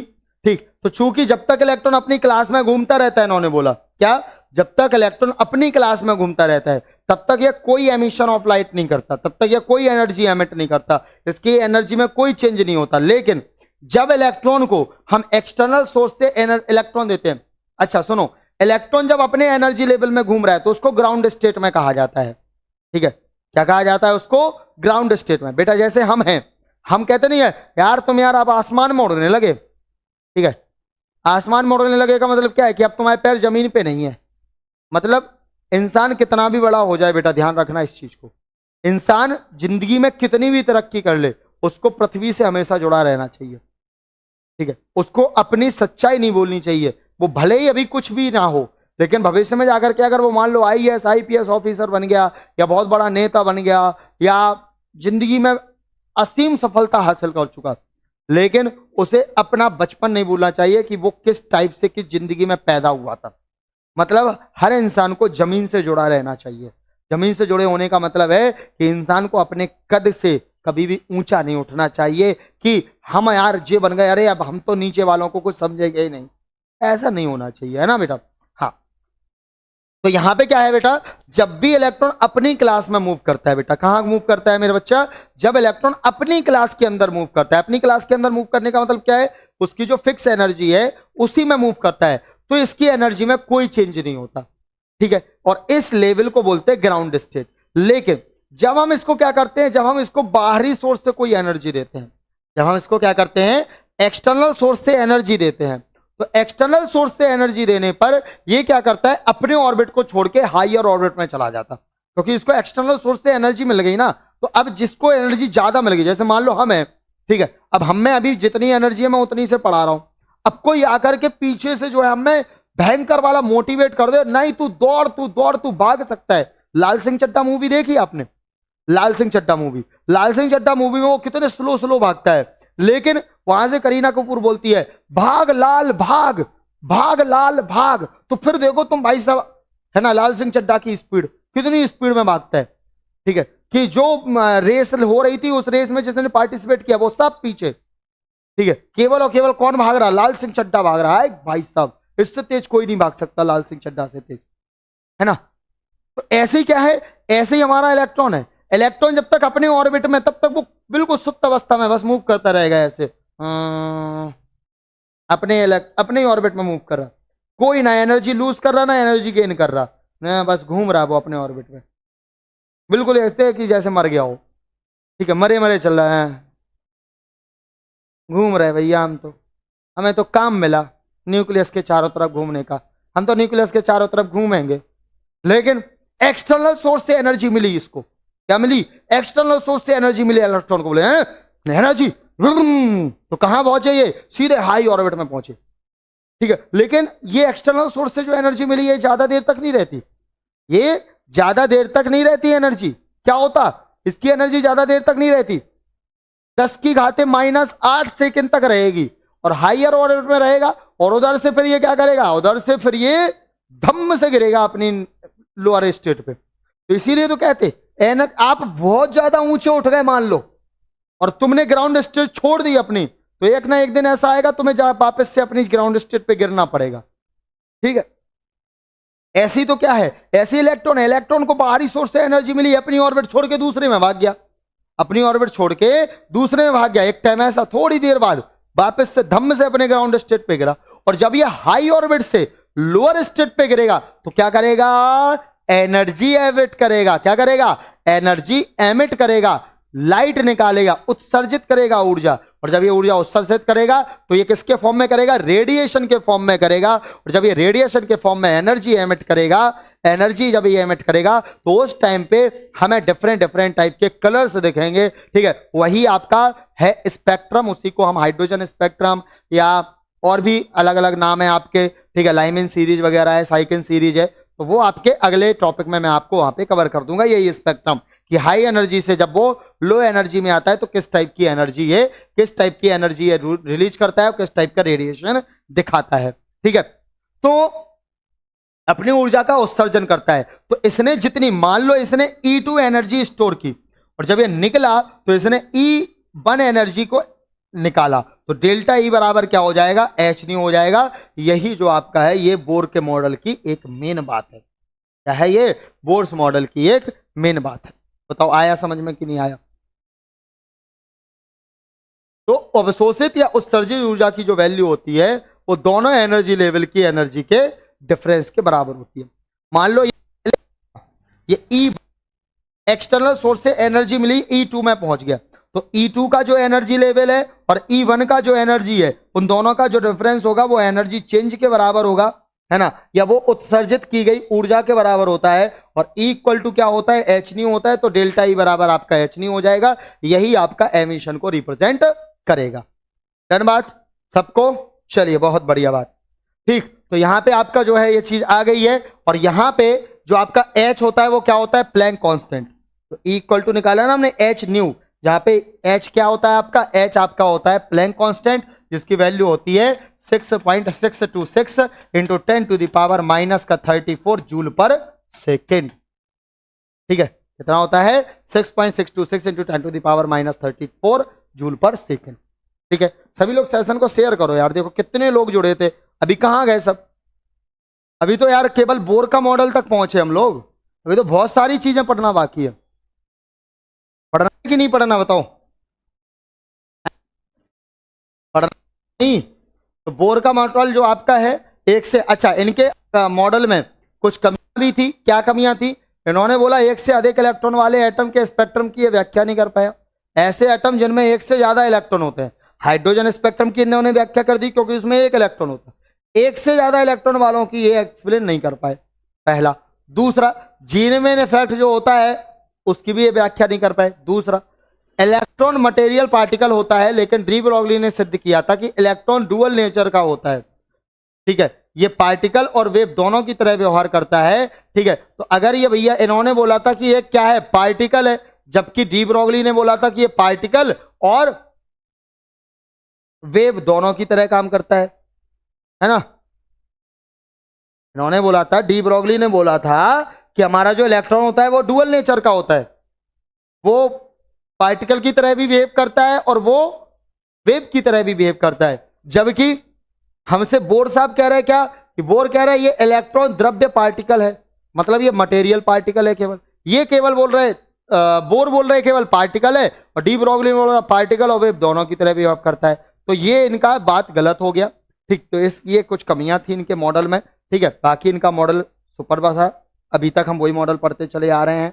ठीक है, तो अब हमें बात करनी है बोर के अकॉर्डिंग हम इलेक्ट्रॉन को कैसे फिल करेंगे। क्या, बोर के अकॉर्डिंग हम इलेक्ट्रॉन्स को कैसे फिल करेंगे। तो बोर ने अपना ये मॉडल बताया था कि बीच में भैया न्यूक्लियस होता है, चारों तरफ ऑर्बिट्स होते हैं, KLMN ऑर्बिट होता है, पहला दूसरा तीसरा चौथा सेल है, इसमें मैक्सिमम होते हैं, L में मैक्सिमम 8 18 और N 32 इलेक्ट्रॉन होते हैं। ये सारी चीजें मैं आपको बता चुका था, क्या है ना, अभी जस्ट पीछे बताया हुआ है।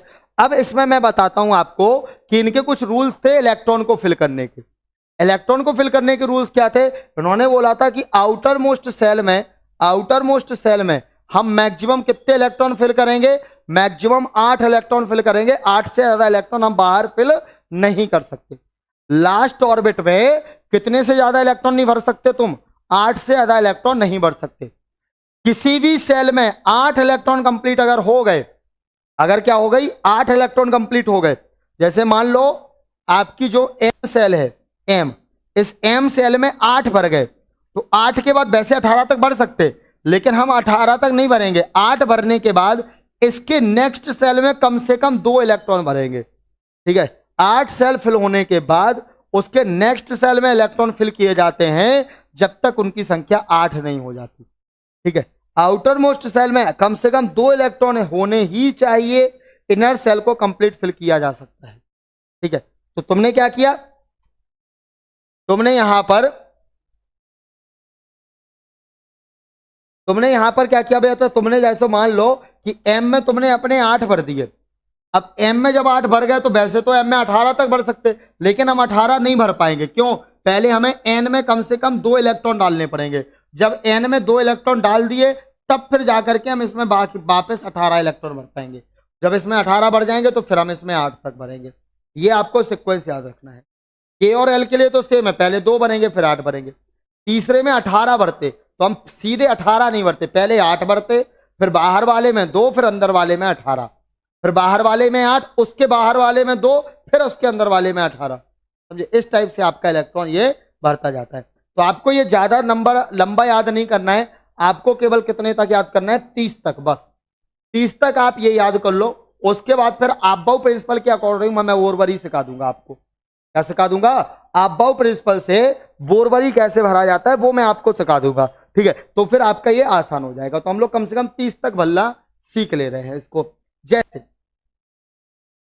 जैसे मैंने आपसे कहा मैग्नीशियम है, मैग्नीशियम कितना होता है आपका? 12 होता है। मैग्नीशियम कितना होता है? 12 होता है। तो मैग्नीशियम अगर आपका 12 है तो इसको हम कैसे भरेंगे? तो पहले इलेक्ट्रॉन में आपके 2 इलेक्ट्रॉन आएंगे, पहले सेल में 2 इलेक्ट्रॉन आते हैं, दूसरे में 8 आते हैं, तो बस भर गया। ये तो पूरे भर गए। अब कितने बचे? 2 इलेक्ट्रॉन और बचे, तो इसके जस्ट बाहर वाले में हम 2 और भर देंगे। तो बस के एल एम में आपका 282 आ गया आंसर। क्या?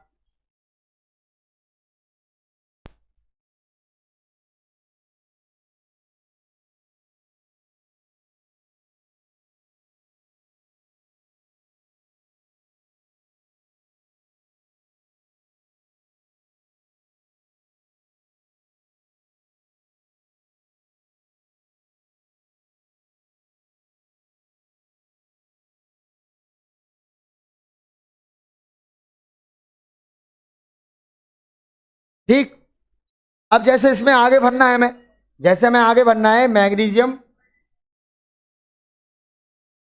सल्फर 16 है मान लो। क्या है? सल्फर 16। कैसे भरेंगे? 2,8, 8 और 2 10 हो गए। अब कितने और भरने? 6, तो 286 हो गया। ठीक, 286 हो गया।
शेयर कर दो, क्योंकि तुम्हें पता है कि आज की लिए बहुत इंपॉर्टेंट है पूरा चैप्टर।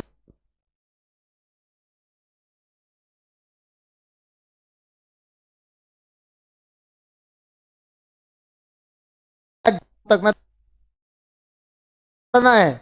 आज चैप्टर पढ़ा, इसके बाद तुम्हें दोबारा ये चैप्टर पढ़ने की जरूरत नहीं पड़ेगी। ये गारंटी हमारी है तुम्हारी। क्या है?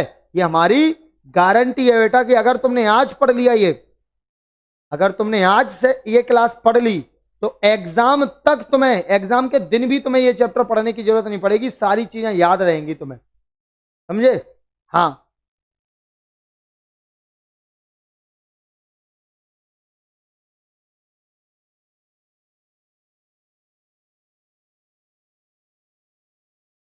चलिए।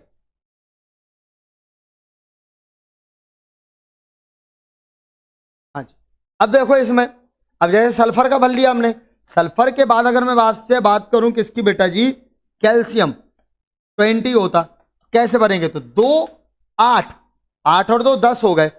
अब अगले में आते हैं, वैसे 18 तक आते ना एल में, के एल और एम में 18 आते, तो 8 और 2 10 ही तो हुए। 10 के बाद तुम कह दो सर जी इसमें भर दो 10 और भर दो, लेकिन ये गलत हो गया। क्या हो गया?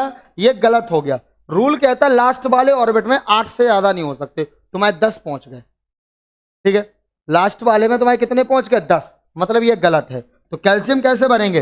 पहले भरेंगे 2, फिर 8, फिर भरेंगे 8। अब कितने हो गए? 8 और 10, 8 और 2 10, 10 और 8 18। अब कितने बचे? 2 और बचे, तो इसके जस्ट बाहर वाले में 2 और भर दो, तो क्या हो गया आपका? 2 8 8 2। क्या हो गया? 2 8 8 2 हो गया 20, समझे? तो यही तो रूल कह रहा है आपसे, क्या कि अंदर वाला ऑर्बिट जैसे इसमें 18 भरने थे, तो ये सीधा 18 नहीं भरेगा, पहले ये 8 तक भरेगा। 8 तक भरने के बाद फिर इसके बाहर वाले में कम से कम आप 2 इलेक्ट्रॉन भरो, और 2 भरने के बाद फिर इसको वापस से भरना स्टार्ट करो। जैसे कैल्शियम के बाद अगर मैं बात करूं किसकी, आयरन 26 की, तो आयरन 26 कैसे भरेगा? ये भरेगा, देखो 2 8 और बाहर 2, 8 और 2 10 2 12, 12 के बाद अब कितने इलेक्ट्रॉन और बचे? 14 और बचे, तो हम यहां पे सीधे अब 14 भर देंगे। क्यों? क्योंकि हमारे लास्ट ऑर्बिट में 2 इलेक्ट्रॉन है ना, लास्ट ऑर्बिट में 2 हैं, तो अब हम अंदर वाले तब तक भरेंगे जब तक इसमें 18 नहीं हो जाते। जैसे जैसे हमने कहा जिंक 30 है, क्या है? जिंक 30, तो 2 8 और बाहर 2, कितने हो गए? 8 2 10 2 12, 12 के बाद 18 बचे, तो 18 हमने यहां भर दिए, हो गया फिल लो, समझे? क्या हो गया? यहां पे फिल हो गया। अब इसके बाद अगर मैं बात करूं, इसके बाद करूं अगर बात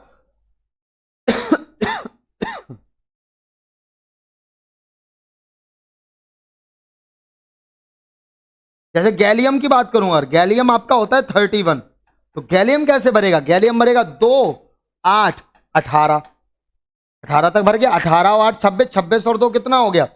26 और 2 28, अब 3 भरने, तो बाहर तो 8 तक भर सकते ना हम, तो अभी 3 भरेंगे, हम तो बाहर 8 तक भर सकते ना, तो अभी तो मैं 2 ही भरे थे, तो एक और इसमें बाहर डाल दो। अभी ये कब तक डाल सकते हैं हम बाहर? जब तक कि हम कहां नहीं पहुंच जाते, 8 नहीं पहुंच जाते। और 8 कब पहुंचेंगे? जब हम पहुंचेंगे क्रिप्टॉन पर, क्रिप्टॉन 36। क्या होता है? 2 8 18 और 8, क्या होता है? 2 8 18 8, तो क्रिप्टॉन तक भर लिया हमने 2 8 18 8 तक। जब हमने 2 8 18 8 भर लिया, तो अब अगला इलेक्ट्रॉन जो आएगा आपका 16 के बाद, 16 के बाद जो आपका 37 आएगा, वो कैसे भरेगा? 16 के बाद जो 37 आएगा वो ऐसे भरेगा, 2 8 18 8 और फिर बाहर आएगा 1। 38 कैसे आएगा? 2 8 18 8 2, 37 होता है आपका रुबिडियम का,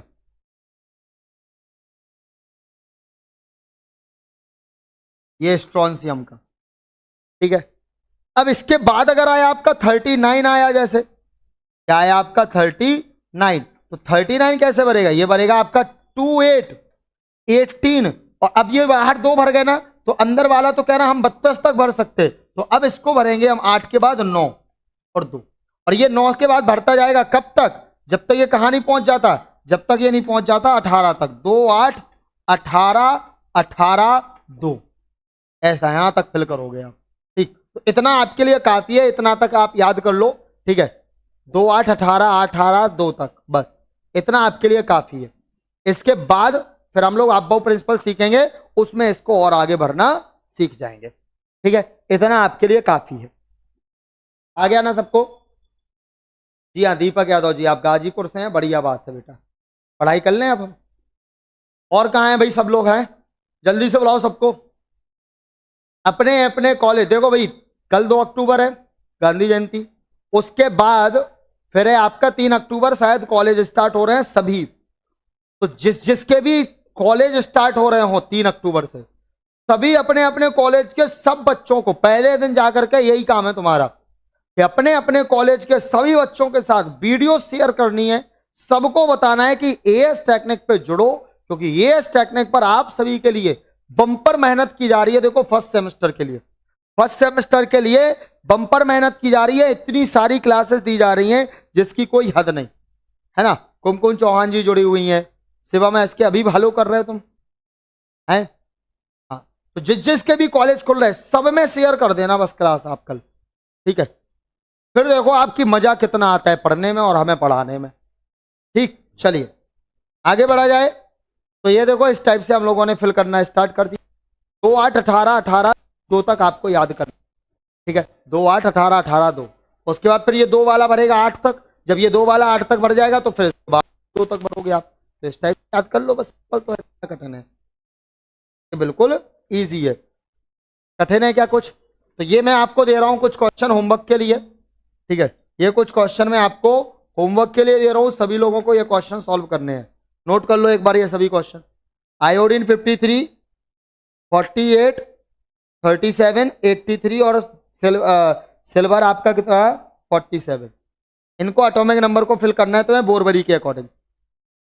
इससे बोरवरी के अकॉर्डिंग आपको इनको फिल करना है, ठीक है। तो सभी लोग इसको शेयर कर दो और सभी लोग इसको नोट कर लो।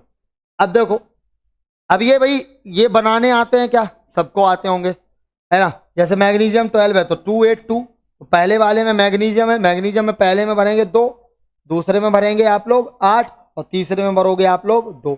इस टाइप से ये बन जाएंगे, कोई प्रॉब्लम नहीं है, ठीक है। तो यहां तक आपकी बातें हो गई कि आखिर आपके सेल्स क्या होते हैं, इलेक्ट्रॉन्स क्या होते हैं, एटम्स क्या होते हैं, सारी चीजें हम लोग पढ़ चुके हैं। अब हम लोगों को पढ़ना है क्या बेटा? सब सेल।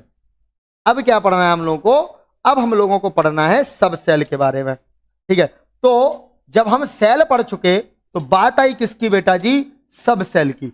सब सेल का मतलब होता है उपकोष। सब सेल का मतलब क्या होता है? उपकोष होता है, ठीक है। तो कितने उपकोष होते हैं? टोटल 4 उपकोष होते हैं। एक एस होता है, एक पी होता है, एक डी होता है और एक आपका एफ होता है, ठीक है। एस पी डी एफ, ये 4 सब सेल होते हैं आपके, ठीक है। एस जो आपका होता है, इस सब सेल को हम लोग बोलते हैं शार्प। एस का मतलब शार्प। पी का मतलब होता है बेटा जी प्रिंसिपल, पी का मतलब होता है प्रिंसिपल। डी का मतलब होता है आपका डिफ्यूज, डी का मतलब है डिफ्यूज। और एफ का मतलब है आपका फंडामेंटल। एफ का मतलब क्या है आपका? फंडामेंटल। एसपीडीएफ जो है इनका फुल फॉर्म क्या है? तो एस का मतलब होता है शार्प, पी का मतलब प्रिंसिपल, डी का मतलब डिफ्यूज और एफ का मतलब फंडामेंटल। एस जो शेप होता है, एस सबसेल होता है, इसका शेप कैसा होता है? ये एग्जाम में आता है, मोस्ट है। शेप ऑफ द ऑर्बिटल समझाओ। तो एस का जो शेप होता है वो स्फीयर होता है। कैसा होता है? स्फीयर होता है। पी का जो शेप होता है वो आपका डंबल होता है। पी का शेप कैसा होता है? डंबल। और डी का जो शेप होता है वो आपका डबल डंबल होता है।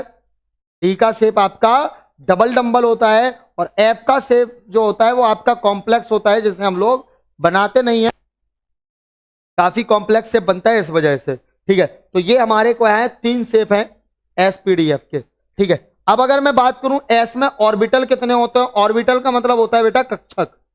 ऑर्बिटल का मतलब क्या है? कक्षक। तो एक सबसेल है, उसमें एस सबसेल जो होता है, उस एस सबसेल के अंदर एक ऑर्बिटल पाया जाता है। कितना? एक ऑर्बिटल। पी सबसेल होता है उसके अंदर 3 ऑर्बिटल पाए जाते हैं। डी सबसेल जो होता है उसके अंदर टोटल 5 सबसेल पाए जाते हैं, ठीक है। एफ जो ऑर्बिटल होता है उसके अंदर टोटल 7 सबसेल पाए जाते हैं, ठीक है। इसके अंदर पाया जाता है एक, इसके अंदर 5 और इसके अंदर 7, ठीक है। अब इसमें इलेक्ट्रॉन को फिल करने के लिए हमारे एक साइंटिस्ट थे, नाम था इनका हुंड। हुंड ने बताया था कि एक ऑर्बिटल में, हुंड ने बताया था एक ऑर्बिटल में मैक्सिमम कितने इलेक्ट्रॉन हो सकते हैं? 2 इलेक्ट्रॉन। ये किसने बताया था? एक ऑर्बिटल में मैक्सिमम 2 इलेक्ट्रॉन हो सकते हैं। ये किसने बताया था? कि एक ऑर्बिटल में मैक्सिमम 2 इलेक्ट्रॉन हो सकते हैं, ये बताया था हमारे हुंड ने। तो इसके अकॉर्डिंग एस में हमारे कितने इलेक्ट्रॉन? 2 इलेक्ट्रॉन। तो मैक्सिमम नंबर ऑफ इलेक्ट्रॉन कितने हो जाएंगे? 2 इलेक्ट्रॉन। मैक्सिमम 2 इलेक्ट्रॉन हम इसमें क्या कर सकते हैं? फिल कर सकते हैं। ऐसे ही पी में देखें तो देखो 3 ऑर्बिटल है ना, तो 1 2 3 4 5 6, तो इसके अंदर मैक्सिमम कितने इलेक्ट्रॉन फिल कर सकते हैं हम लोग? 6 इलेक्ट्रॉन। डी में देखो 5 है, तो 2 2 4 2 6 2 8 और 2 10, इसमें कितने इलेक्ट्रॉन फिल कर सकते हैं आप? 10। ऐसे ही अगर मैं बात करूं किसकी बेटा? एफ की, तो एफ में 7 ऑर्बिटल हैं, तो 2 2 4 4 और 2 6 6 और 2 8 8 और 2 10 10 और 2 12 12 और 2 14, तो इसमें कितने इलेक्ट्रॉन मैक्सिमम फिल कर पाओगे आप? 14 इलेक्ट्रॉन। बताइए, ये बात है सबको समझ में आ गई? सब सेल का ये पूरा फंडा क्लियर क्या सबको कि किसमें कितने इलेक्ट्रॉन फिल कर सकते हैं, कितने ऑर्बिटल होते हैं, सब कुछ आ गया? यस और नो?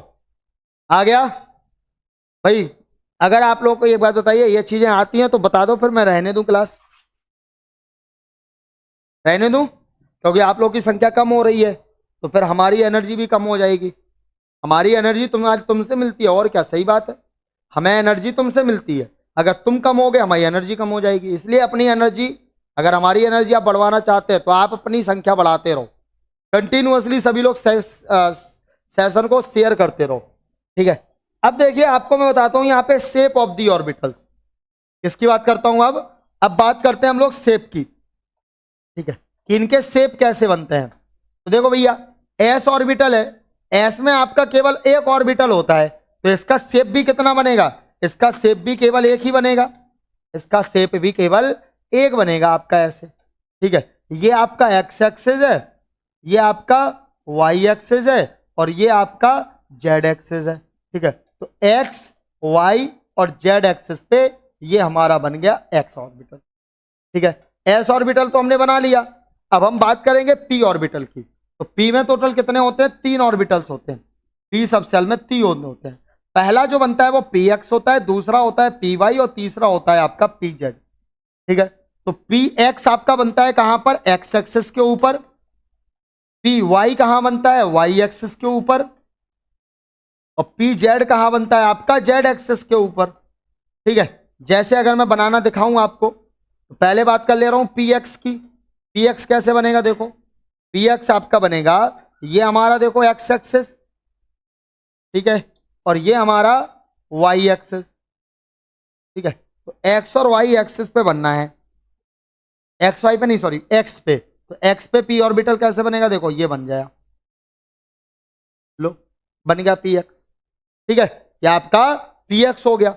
आगे अगर हम बनाएं तो कौन सा है आपका? P Y. तो पी वाई आप में क्या होगा? देखो, ये आपका एक्स ऑर्बिटल, एक्स एक्सिस, ये आपका वाई एक्सिस, और अब पी वाई कहां बनेगा? वाई एक्सिस पे। तो ये रहा, लो भैया, ये बन गया आपका पी वाई, वाई एक्सिस पे, ठीक है? अब बनाएंगे पी जेड। क्या बनाएंगे अब हम बनाएंगे पी जेड। तो पी जेड आपका क्या होता है? एक्स एक्सिस ये रहा आपका, वाई एक्सिस ये रहा आपका, जेड एक्सिस ये रहा आपका। तो ये कहां बनेगा? ये बनेगा आपका जेड एक्सिस के ऊपर, जेड एक्सिस, ये रहा आपका जेड एक्सिस,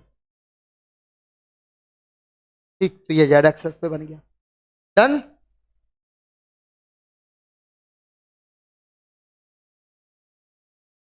ये आपका जेड एक्सिस पे, X axis, Y axis, Z axis, इन तीनों पे हमारा पी ऑर्बिटल बन चुका है। कोई प्रॉब्लम? ये तीनों बनाने में कोई प्रॉब्लम किसी को नहीं? चलिए बढ़िया, आगे बढ़े। अब बनाते हैं हम लोग अपना डी ऑर्बिटल। क्या बनाएंगे हम लोग? अब हम लोग बनाएंगे डी ऑर्बिटल। तो डी ऑर्बिटल में देखो क्या होगा आपका? डी में होते हैं टोटल आपके 5 ऑर्बिटल। सभी लोग सेशन को प्लीज शेयर करें, ठीक है? डी में 5 होते हैं। पहला जो आपका होता है वो होता है डी एक्स वाई, दूसरा जो होता है वो होता है आपका डी वाई जेड, तीसरा जो होता है वो होता है आपका डी जेड एक्स, ठीक है? तो ये तीनों जो आपके हैं ये बनते हैं बिटवीन द एक्सिस। कहां बनते हैं ये बनते हैं बिटवीन द एक्सिस, एक्सिस के बीच में। और ये जो दोनों हैं ये दोनों कहां बनते हैं? तो देखो, इसको हम बोलते हैं D X square minus Y square, और इसको बोला जाता है डी जेड स्क्वायर। ये दोनों स्क्वायर वाले हैं ना, ये स्क्वायर वाले बनते हैं ऑन द एक्सिस। कहां बनते हैं? ऑन द एक्सेस, ये एक्सेस के ऊपर बनते हैं और ये एक्सेस के बीच में बनते हैं। समझ में आ गया? ठीक है, ये आया आपको? चलिए, अगर आ गया है तो आइए हम लोग यहां पे बना के देख लेते हैं। जैसे अगर बात करूं मैं डी एक्स वाई की, तो देखो ये हमारा एक्स एक्सेस है और ये हमारा वाई एक्सेस है, और यहां पे डबल डंबल बनना है। क्या बनना है? Double dumbbell. तो एक बनेगा देखो एक्स और वाई के बीच में, ठीक है, ये दोनों इनके बीच में बनेंगे। इस टाइप से बनेगा आपका एक्स और ये वाई के बीच में, बिटवीन द एक्सेस। ठीक है, दूसरा आपका कौन सा है? दूसरा है आपका डी वाई जेड। तो डी वाई और जेड, तो वाई और जेड एक्सेस के बीच में बनेगा। अब चूंकि यहां पे मैं आपको जेड एक्सेस जो है वो 3D में शो नहीं कर पा रहा हूं, क्योंकि जेड एक्सेस आपका कहां होता है भैया? बाहर की तरफ होता है, तो वो हम दिखा नहीं पा रहे। इसके लिए इसको मैंने जेड बोल दिया, इसको वाई बोल दिया। ठीक है, तो इस हिसाब से हमारा जो बनेगा ये कैसे बनेगा? देखो जेड और वाई के बीच में, ये जेड और वाई के बीच में, इस टाइप। ठीक है, तो ये आपका बन गया डी जेड वाई। ऐसे ही आप बनाएंगे क्या? D Z x. क्या बनाएंगे? D Z x. ये कहां बनेगा? ये बनेगा देखो ये एक्स एक्सेस और ये मान लो आपका जेड एक्सेस। ठीक है, तो एक्स एक्सेस और जेड एक्सेस के बीच में बनेगा इस टाइप से। ठीक है, तो ये आपके क्या होगा? 3 हो गए सिर्फ। इसके बाद अगले जो 2 हैं वो बनने ऑन द एक्सेस। अगले 2 कहां बनने? On the axes. तो देखो जरा, D X square minus Y square कहां बनेगा? देखो ये आपका एक्स एक्सेस और ये आपका वाई एक्सेस, और ये बनेगा ऑन द एक्सेस, एक्सेस के ऊपर। देखो एक शेप बन गया आपका ये, एक बन गया आपका ये, और एक बन गया आपका ये, एक्स एक्सेस पे और वाई एक्सेस पे, X square minus Y square. Next बनाना है आपको डी जेड स्क्वायर। नेक्स्ट क्या बनाना है आपको? D Z square. तो डी जेड स्क्वायर में तो केवल एक ही एक्सेस आ रहा है, जेड एक्सेस, बस केवल एक ही एक्सेस आ रहा है। तो बाकी 2 एक्सेस जो है वो कहां जाएंगे? तो देखो वो अब मैं बना ही दे रहा हूं बस ऐसे ही। ये मान लो आपका जेड एक्सेस है, एक तो बनेगा आपका डंबल जेड एक्सेस पे ही, एक डंबल आपका कहां बनेगा? एक डंबल आपका बनेगा जेड एक्सेस पे।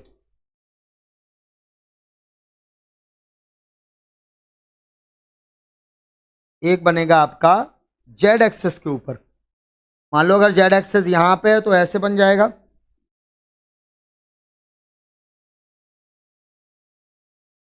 ठीक, एक जेड एक्सेस पे और एक बनेगा आपका सेंटर पे।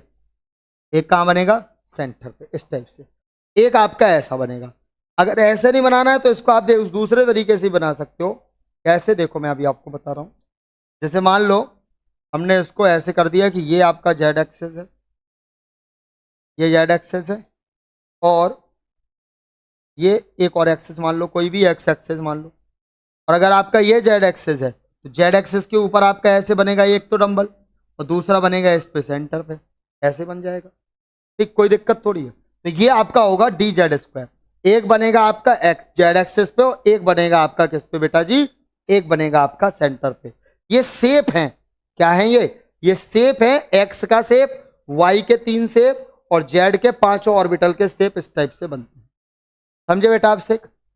ठीक है, अब देखो शुरू से जुड़ते अब से हो जाता तो तुम्हें समझ में आता कि आप चल रहा है, तो बीच क्लास में जुड़े 1.5 घंटे बाद तो पता ही नहीं चलेगा ना कि क्या हो रहा आखिर। समझे? तो ऐसे नहीं पढ़ो, अगर पढ़ना है तो शुरू से जुड़ो, नहीं पढ़ना है तो फिर दिक्कत है फिर आपकी। पढ़ना है तो बिल्कुल शुरू से जुड़ो। जिसने भी अब तक वीडियो लाइक नहीं की, सभी लोग वीडियो को लाइक कर दें। इस पीडीएफ के पूरे सिलेबस के लिए, मतलब ये जो पूरी पीडीएफ है, इस पीडीएफ को अगर आप चाहिए आपको, तो आपको क्या करना पड़ेगा? एएस टेक्निक ऐप डाउनलोड करना पड़ेगा। हमारा जो एएस टेक्निक ऐप है उसको आप प्ले स्टोर से डाउनलोड करो और कॉल करो 7310111134 पर। ठीक है, आप जैसे तो आपको हमारे कोर्स में जोड़ा जाएगा और उस कोर्स में आपको ये जो पीडीएफ है, ये वीडियो है, सब कुछ वहां पे आपको मिल जाएगा। ठीक है, चलिए तो अब देखो यहां पे अब हम बात कर लेते हैं किसकी बेटा जी? अबोव प्रिंसिपल की। जब हमने इलेक्ट्रॉन्स को फिल करना देखा, जब हमने सबसेल समझ लिए कि सबसेल हमारे क्या होते हैं, कैसा शेप होता है, ये समझ लिया, तो अब बात आती है कि सबसेल के अंदर इलेक्ट्रॉन्स कैसे फिल करने हैं। क्या सबसेल के अंदर इलेक्ट्रॉन कैसे फिल करने हैं वो समझना है। तो उसके लिए देखो आपको क्या है, आप बहु भाई साहब थे, उन्होंने बोला कि तुम्हारा देखो ये जो न्यूक्लियस होता है, ये मान लो तुम्हारा न्यूक्लियस है, ये आपका नाभिक है, और नाभिक के चारों तरफ मान लो ये आपकी पहली कक्षा है, ठीक है। फिर नाभिक की ये आपकी जो है दूसरी कक्षा है, फिर ये आपकी तीसरी कक्षा है, ठीक। फिर आपकी ये चौथी कक्षा है,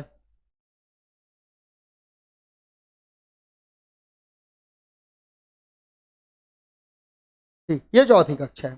तो जो आपकी पहली कक्षा होती है के, इसमें केवल 1s होता, बस पहली कक्षा में क्या होता है, केवल 1s होता है। दूसरी जो कक्षा होती है एल, उसमें होता है आपका 2s और फिर 2p। फिर जो आपकी तीसरी कक्षा होती है एम, उसमें होता है आपका 3s 3p और 3d 3d।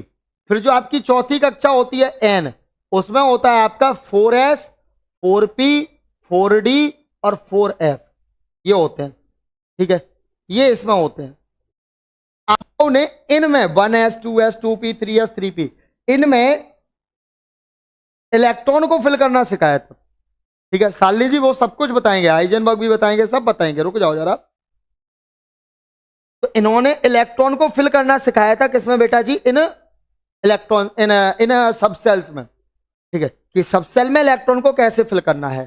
तो आपको प्रिंसिपल हमसे कहता था, आपबाउ जो है वो एक जर्मन लैंग्वेज का वर्ड होता है जिसका मतलब होता है building up, to be built, बनाना। तो यहां क्या होता है, यहां कक्षकों में इलेक्ट्रॉन को भरा जाना, यही चीज आपबाउ प्रिंसिपल ने बताई थी कि जो आपके ऑर्बिटल्स होते हैं उसमें हम इलेक्ट्रॉन्स को कैसे भरेंगे। ये किसने सिखाया, ये सिखाया आपबाउ ने। आपबाउ कह रहे थे कि हम इलेक्ट्रॉन्स को सब सेल के या ऑर्बिटल्स के इंक्रीजिंग ऑर्डर में फिल करते हैं। किसमें, उन्होंने बोला कि परमाणुओं को ग्राउंड स्टेट में एनर्जी के ऑर्बिटल्स की एनर्जी के बढ़ते हुए क्रम में जो है क्या किया जाता है, व्यवस्थित किया जाता है, ठीक है। इलेक्ट्रॉन्स को हम क्या करेंगे, इलेक्ट्रॉन्स को हम इंक्रीजिंग ऑर्डर में भरेंगे ऑर्बिटल्स के। और ऑर्बिटल्स का इंक्रीजिंग ऑर्डर इन्होंने क्या समझाया था, इन्होंने ऑर्बिटल का इंक्रीजिंग ऑर्डर कुछ इस प्रकार से समझाया था। इन्होंने बोला आप लिखो 1s 2s 3s 4s 5s 6s 7s, फिर उसके बाद लिखो 2p 3p 4p 5p 6p, फिर लिखो 3d 4d 5d, फिर लिखो 4s, लिख दिया। अब देखो चले हम, पहले मिला 1s, फिर वापस से मिला देखो 2s, फिर 2p मिला, देखते जाओ पहले क्या मिला, लिख दो यहां पे। पहले हमें मिला 1s, तो हमने देखो ये लिख दिया 1s। फिर 1s के बाद हमें क्या मिला, 1s के बाद मिला हमें 2s, तो हमने लिख दिया 2s। 2s के बाद अगर लौटे तो मिला पहले 2p, फिर 2p के बाद मिला 3s, तो 2p और 2p के बाद क्या मिला फिर 3s, और 3s के बाद अगर हम गए तो देखो मिला 3p फिर 4s, क्या मिला 3p मिला फिर 4s मिला, और 4s के बाद फिर मिला हमें 3d फिर 4p फिर 5s, तो देखो 3d 4p 5s। 5s के बाद जब हम लौटे तो मिला 4d 5p 6s, क्या मिला 4d 5p 6s। उसके बाद फिर 6s से ऊपर गए तो मिला 4f 5d 6p 7s, क्या मिला 4f 5d 6p 7s। तो यहां पे याद कैसे करेंगे, याद आपको करने का बिल्कुल सिंपल तरीका देखो, पहले s आएगा, क्या आएगा पहले s, और s के बाद फिर एक आएगा sp sp, पहले आएगा s, फिर आएगा sp फिर sp, फिर आएगा sdp, फिर दोबारा आएगा sdp, फिर आएगा sfdp, और आगे फिर आएगा sfdp। इस टाइप से चल रहा है।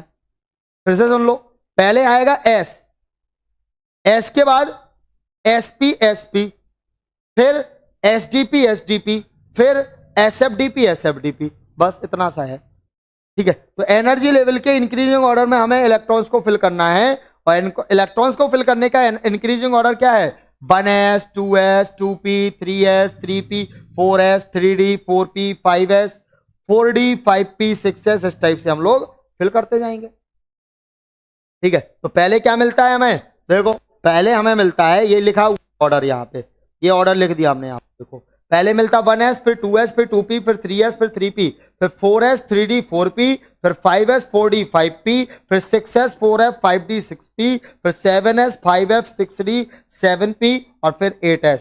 ये ऑर्डर आपको मिलना है, और ये ऑर्डर आपको फॉलो करना है। ठीक है, जब आप ये ऑर्डर फॉलो करोगे आपको इलेक्ट्रॉन फिल करना बड़े आराम से आ जाएगा। ठीक है, कैसे फिल करना है देखो जरा।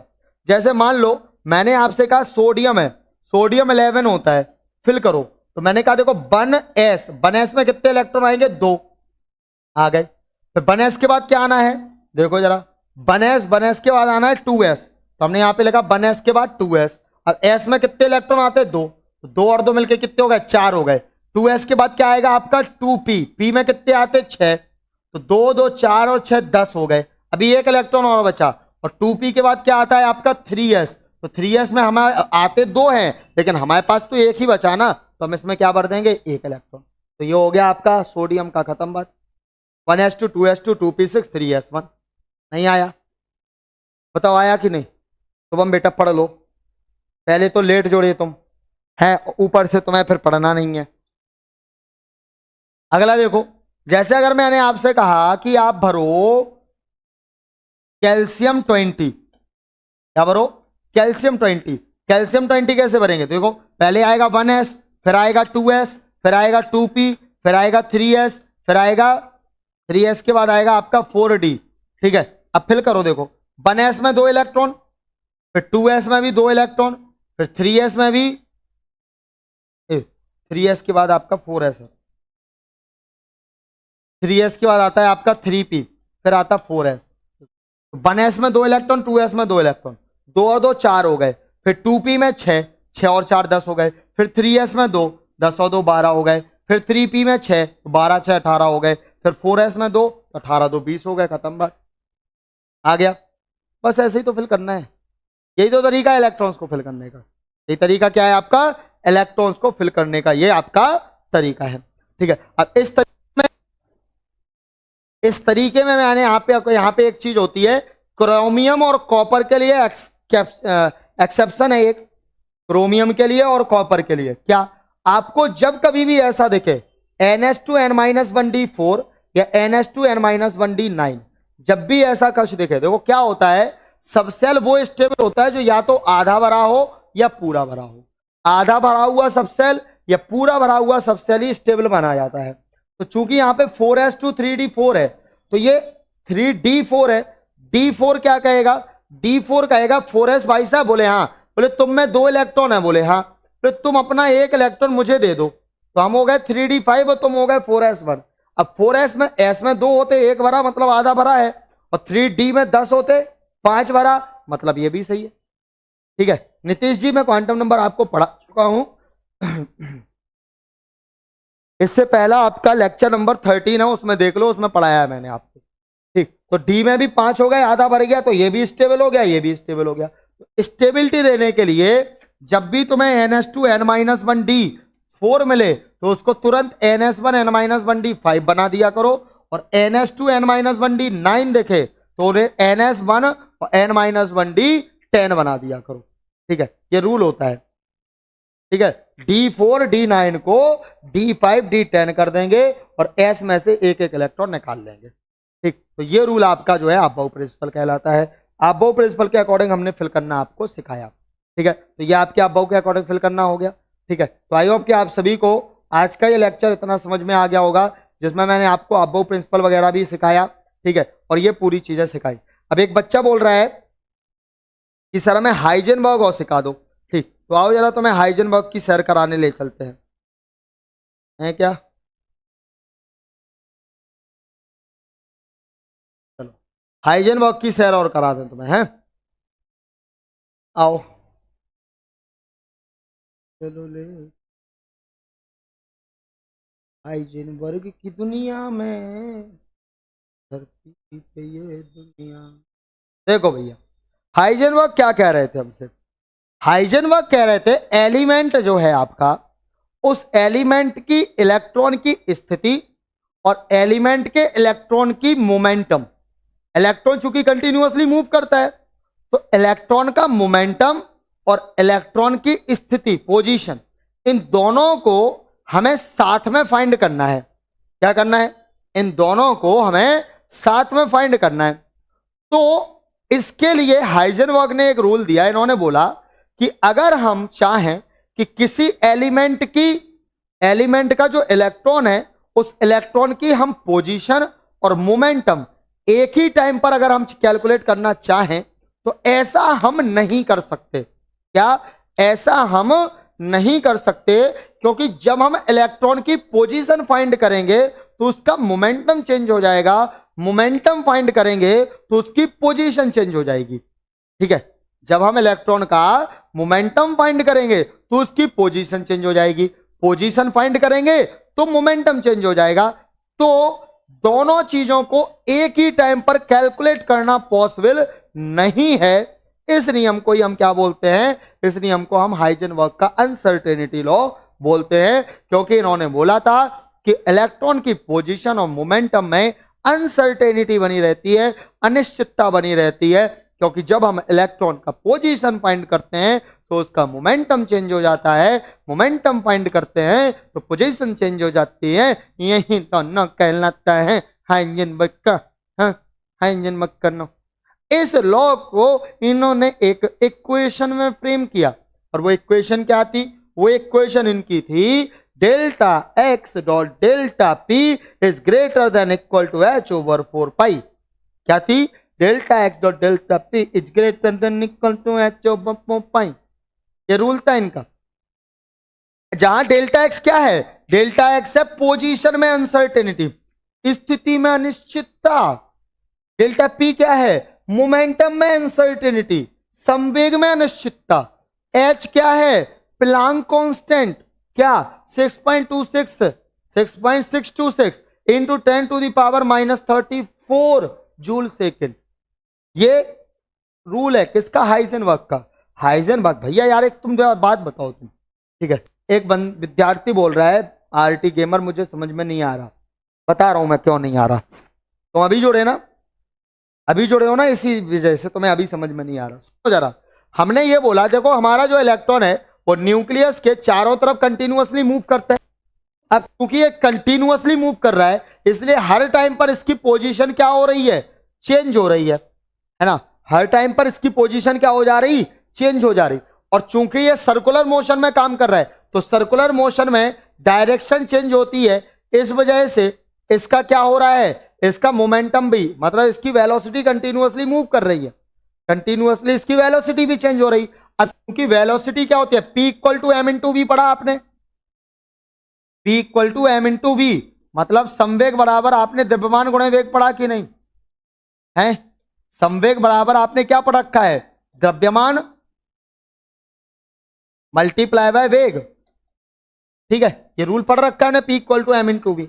अब चूंकि v हर टाइम पर चेंज हो रहा है इस वजह से इसका मोमेंटम भी चेंज हो रहा है कंटिन्यूअसली, और कंटिन्यू मूव कर रहा है इस वजह से इसकी पोजीशन चेंज हो रही। तो हाइजेनबर्ग कह रहा है कि अगर हम किसी भी एलिमेंट का पोजीशन फाइंड करेंगे तो उसका मोमेंटम चेंज हो जाएगा, मोमेंटम फाइंड करेंगे तो पोजीशन चेंज हो जाएगी। क्या समझ में नहीं आया है इसमें? दोनों को एक टाइम पे आप कैलकुलेट कर ही नहीं पाओगे। इसी रूल को हाइजेनबर्ग अनसर्टेनिटी लॉ बोलते हैं।